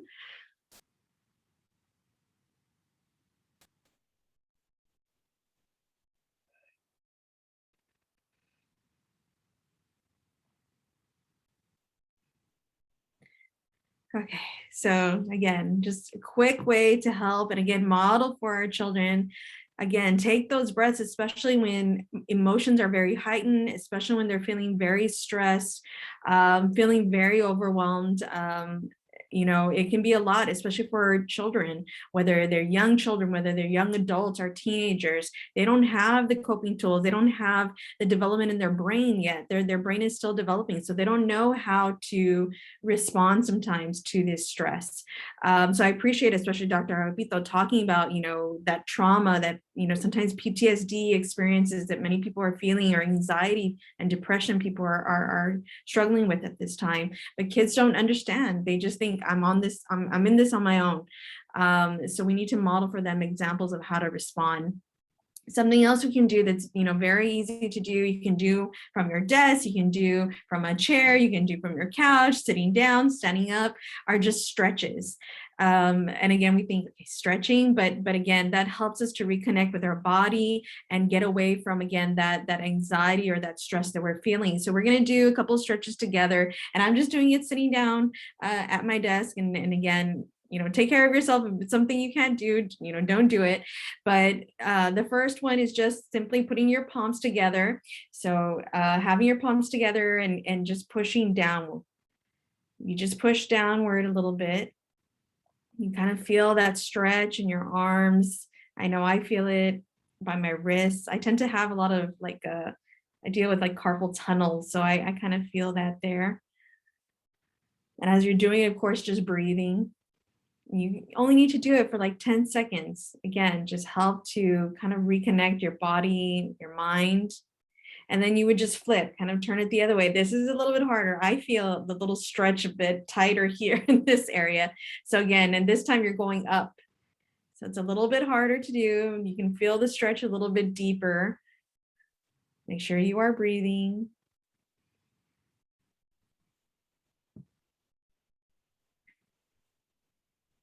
And then just something simple as, intertwining your fingers, and of course, just stretching out, just taking a couple seconds to feel that stretch.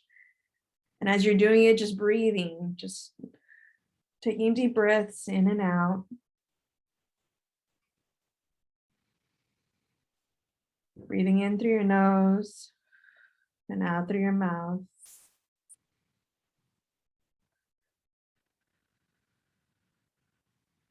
And then you can also do, whether you want to do it, behind, like taking your elbow. But again, I know those stretches going to be a little bit harder depending. But even just doing slight rotations of your neck, putting your head to one side and slowly rolling. Don't do a quick roll, because then you can hurt your neck. And then to the other side. You want to go back, you can a little bit backwards. To the back, and then over to the side again.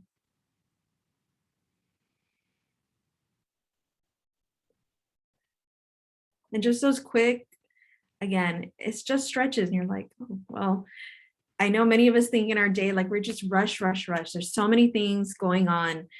So many things we're responsible for, our children, our students, our family members, many of us taking care of family members, especially during this time with COVID, many who are ill, having to take care of family members who've become ill.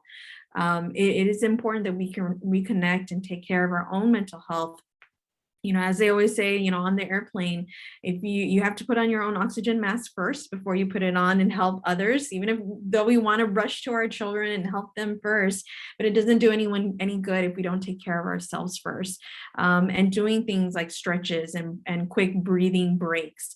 It doesn't have to be super complicated, or it doesn't take equipment and yoga mats and materials and workout equipment. Those are things you can just do anytime, anywhere for free.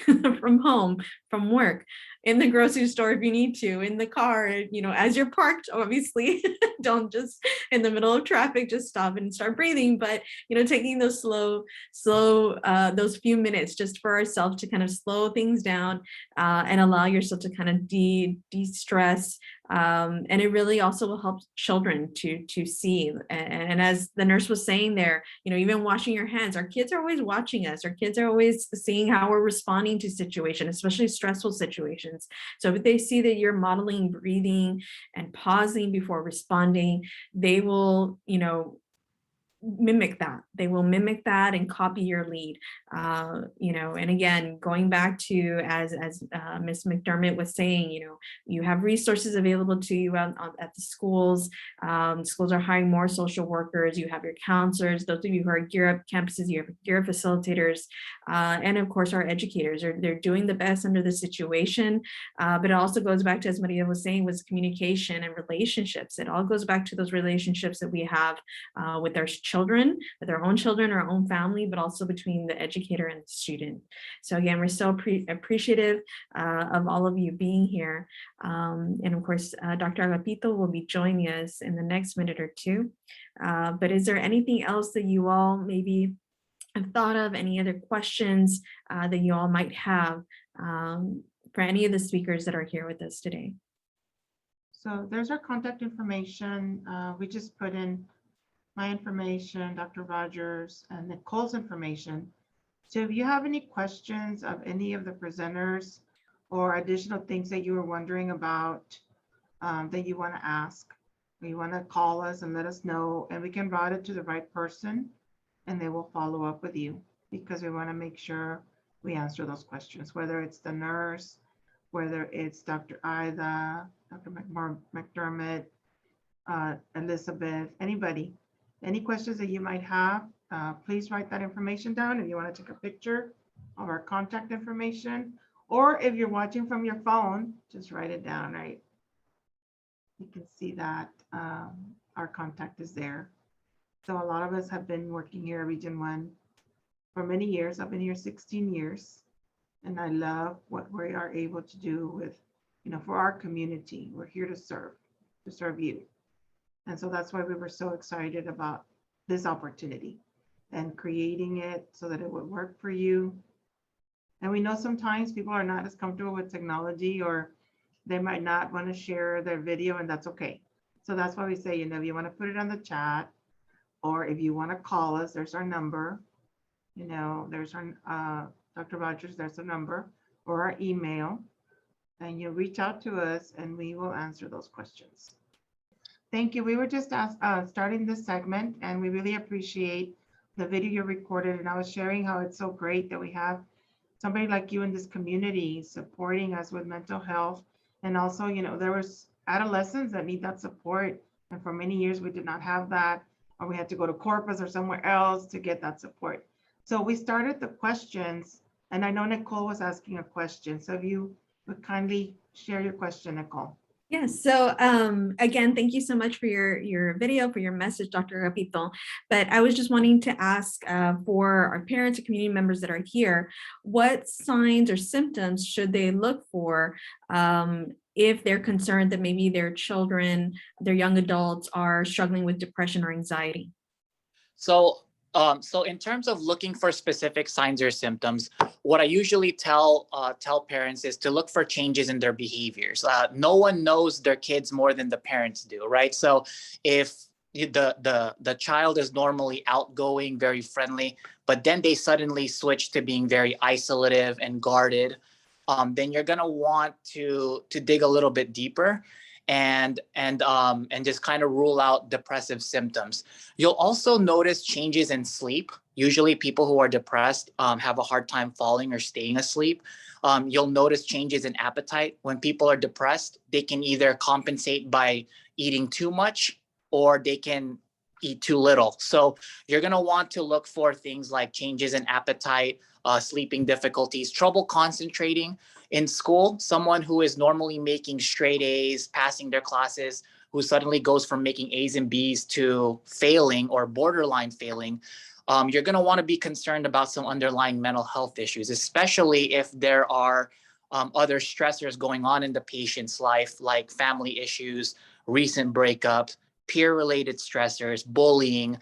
So abrupt changes in behavior is usually what I tell my parents. With the depressive symptoms, you also notice fatigue, poor energy, and you notice, flat affect is what we call it, where the patient doesn't smile as often. They respond in a monotone type of voice to a lot of the questions or the concerns that the parent has, and they'll be very guarded. They usually won't give a lot of information. They'll try to suppress a lot of those emotions in, and that's when it becomes very important to utilize communication between the parent and the child, especially since I know we're in 2021, but people are still embarrassed to talk about depression at times, and for these individuals, sometimes it takes a little bit more support to get them to open up. So those are the signs and symptoms that I normally ask in my evaluations, and I tell the parents to look out for: changes in sleep, appetite, concentration difficulties, fatigue and energy, and any changes in their appearance, like flatter affect, not smiling as often, abrupt changes in their behavior, changes in grades, things like that. So.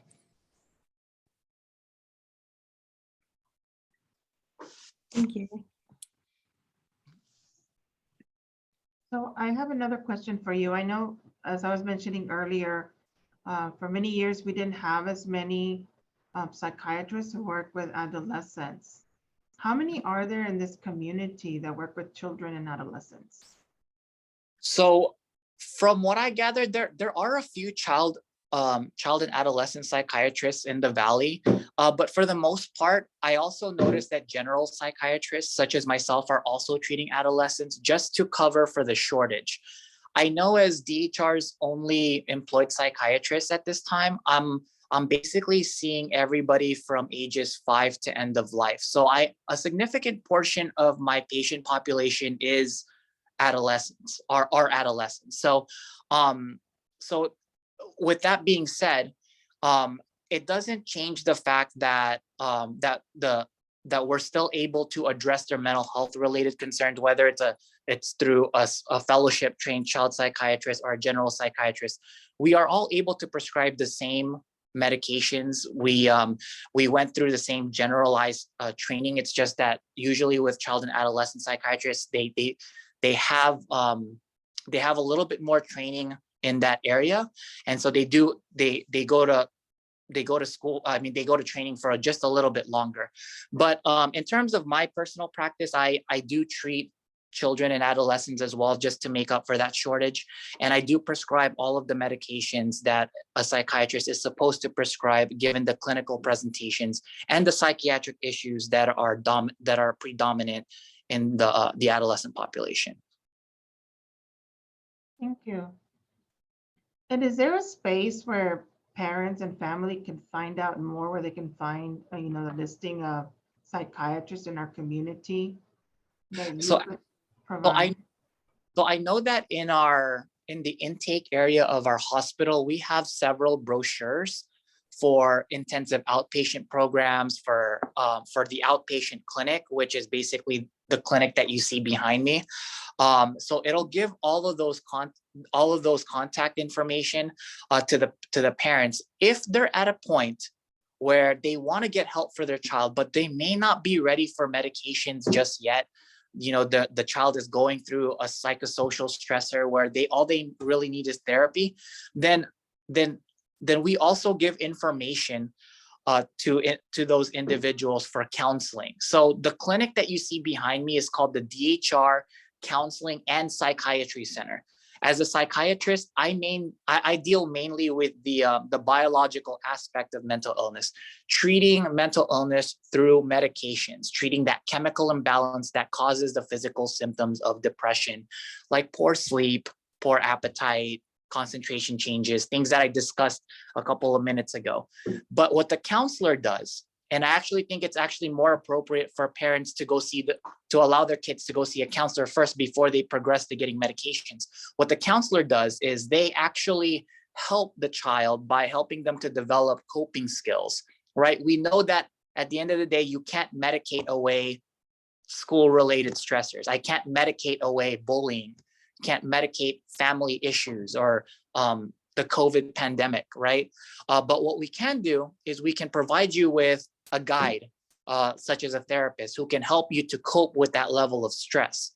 Because a lot of times, the mental health related symptoms that we hear about occur mainly in the context of psychosocial or environmental stressors. And usually when that's the case, I would like the patient to go see a counselor first, make sure that they develop those coping skills, and then progress to medications if the therapy doesn't work. So I'm a big supporter, a big advocate for utilizing therapy. And I highly value the work that my counselors do at the DHR Counseling and Psychiatry Center. So my advice to parents would be, if your child's never been on medication and you notice an abrupt change in symptoms and you're noticing, you know what, this may be linked to things that are going on at school, bullying, isolation due to having to stay at home due to the COVID pandemic, then it would actually be more beneficial for them to find support with one of our counselors. And then if the symptoms continues to persist, if they continue to have physical symptoms of depression, like the sleeping difficulties, appetite changes, like I mentioned earlier, then you progress to being referred to my clinic where I can prescribe those medications on top of the therapy. So at the end of the day, you're getting both therapy and you're addressing the biological nature of depression through medications. All right. Dr. Agapito, thank you so much for all of that information. I really respect your judgment. And with all your years of experience, I'd like to ask you, what change have you noticed in the children coming in since the pandemic? What are some common issues that we're dealing with? So it's well known that the admissions from the inpatient side have gone way up. And a lot of the mental health related concerns that I'm witnessing during these clinical evaluations is depression, anxiety, mainly due to the isolation caused by the pandemic, due to academic stressors that weren't there before, because these kids are having to adjust between doing work online and going back to school and then going back online. So there's a lot of inconsistencies with the school setting, right? Just because we're trying to, social distance and protect everybody. But the cost of that is that these kids are now facing a lot of academic stressors. They're not doing as well in school because, to be honest, some of them were more focused when they were in the classroom than they were at home. Or some people got used to being at home, and then now that they have to transition to an in-person environment, they get very anxious. Am I going to get sick? Do I have to wear a mask? A lot of these issues are resulting in my kiddos being a lot more stressed out, which in turn is affecting their grades and affecting them academically. So what I'm seeing is basically a lot of depression, a lot of anxiety. And if the depression is bad enough, they actually can get psychotic. So they'll start getting so depressed that they'll hear voices telling them they're not good enough, telling them to kill themselves, telling them to hurt themselves. And that's when that's when they can really benefit from a lot of the medications that we as psychiatrists provide. What I also notice is that the teenagers that express depression, the teenagers that exhibit these depressive symptoms, it's not always, oh, they're sad and they're melancholic and they are isolating themselves. A lot of times, the way teenagers exhibit depression is through irritability. You'll notice them getting angrier. You'll notice them getting more defiant at home. Being isolated at home increases conflicts with their parents because now they're at home all day and they're not with their friends. So you're seeing a lot more running away. You're seeing a lot more people eloping from their homes, getting picked up by police, taken to the juvenile detention center. You're seeing a lot more drug use, a very poor coping skill to compensate for the depression. So a lot of these issues combined have been generated as a result of everything that's been going on for the past year. And we're seeing a rise in inpatient admissions. And unfortunately, because of the lack of mental health providers down in the valley, we're basically just trying to keep up. But DHR is definitely doing its best to treat the mental health related needs of our community and the adolescent population as well. So much for your time. I know that we have 15 minutes and I know you probably have back-to-back appointments. I want to respect your time and I really appreciate you being with us and sharing.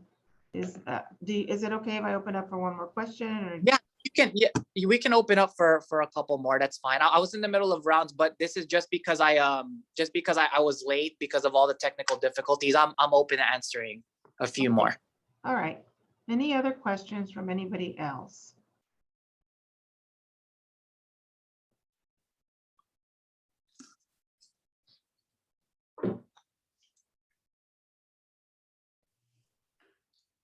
I'm back again, but I wanted to thank you because it's so wonderful to hear that firsthand from someone that is actually dealing with these issues. We've all talked about it. We're all concerned, but yet for you to talk about what you're actually addressing, it reinstates all of those issues and points that we made to be in tune with your child and to communicate. But we are so lucky to have you here in the Rio Grande Valley to deal with our children. So I want to thank you for your time. No problem. And I guess as a closing remark, what I want to mention is that at the end of the day, COVID pandemic or no COVID pandemic, academic stressor, no academic stressor, depression and anxiety, mental health related issues, psychiatric illnesses, they are very, very debilitating. And what I mean by that is, if you think about it biologically, the mind controls the body, right? It's easy for us to conceptualize, hey, that guy has diabetes. He's got elevated blood sugars. That person has hypertension. He's got high blood pressure. So we need to give him this medication to lower his blood pressure. We need to give him insulin to lower the blood sugar. We need to give them insulin to lower the blood sugar. We need to give them antihypertensive to lower the blood pressure. But with mental illness, it's a little bit more complicated. But the way I want to simplify it for people is that if the mind controls the body, then if your mind is sick, your body will follow. That is why people, when they get depressed, they experience really poor sleep. They don't eat. Some of them can experience unusual sources of pain, where, usually they don't have a headache, but when they're stressed out, they get headaches, or they have chronic back pain, and when they're depressed or when they're more anxious, their back pain is a lot worse. And the reason behind that is because the mind controls the body.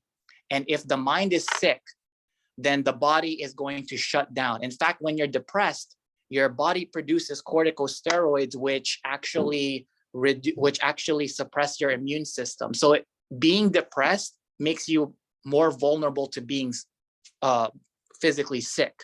So what I try to tell my patients is, it goes so much more beyond, hey, he's got to get over his depression. We're all going through it. Everybody deals with depression. Why can't that person just deal with his problems? Because it's so much more than that. The severity of their depression has been so debilitating that they can't get out of bed, that they are having thoughts of killing themselves, that they're not sleeping, they're hallucinating. And no one fakes hallucinations. No one wants to feel that debilitated, right? So those are my closing remarks. My closing remarks are that I want people to start treating mental illness the way they view physical illnesses. I want them to start putting mental illness on the same platform that they would diabetes, cancer, COVID, heart disease, because at the end of the day, if you can have heart disease, cancer, all these medical issues, but if you're also depressed on top of that, I guarantee you, your medications aren't going to work as efficiently. Your body's going to shut down a lot sooner, and your symptoms are going to be a lot more severe.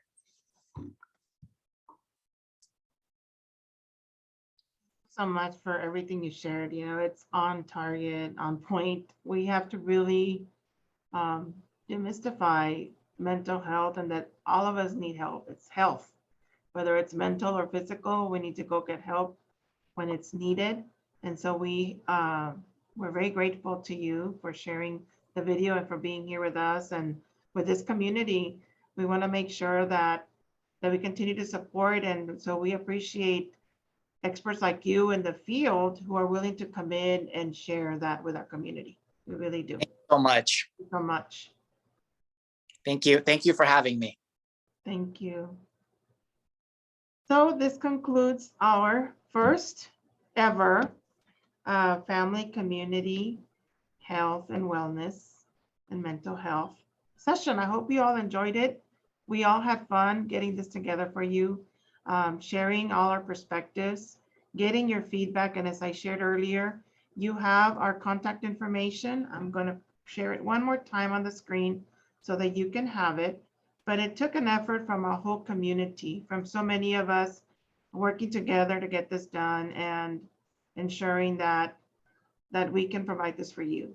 And through our leadership, of course, here at Region 1 with Dr. Solis, and I shared earlier with Melissa Lopez and our team here, because we really care about you and we want you to be well and we want your children to be well. And so we're continuing to work with our community, with our education community. We're also working with our teachers, as we mentioned earlier.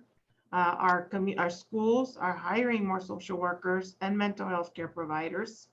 With Gear Up, we're also hiring a mental health specialist, and we have the SEL and mental health team, because some of us here have masters in counseling and guidance. And so we also want to make sure that we're constantly sharing the message and the resources so that it can benefit you and your children. So we thank you for joining us. We had a great time, and we will see you because we're coming back in December. And I know we shared that earlier. Let me share that last slide so that you can see our session in December. It's going to be a little bit different. December 16. We're going to put that structure together. But if you need anything else, you want any other areas, I know we have recorded on health, mental health, and social emotional learning. And so we have a lot of segments to present, and we're just so grateful that you joined us today. So take care of yourselves and let us know if we can be of service. Take care. Thank you.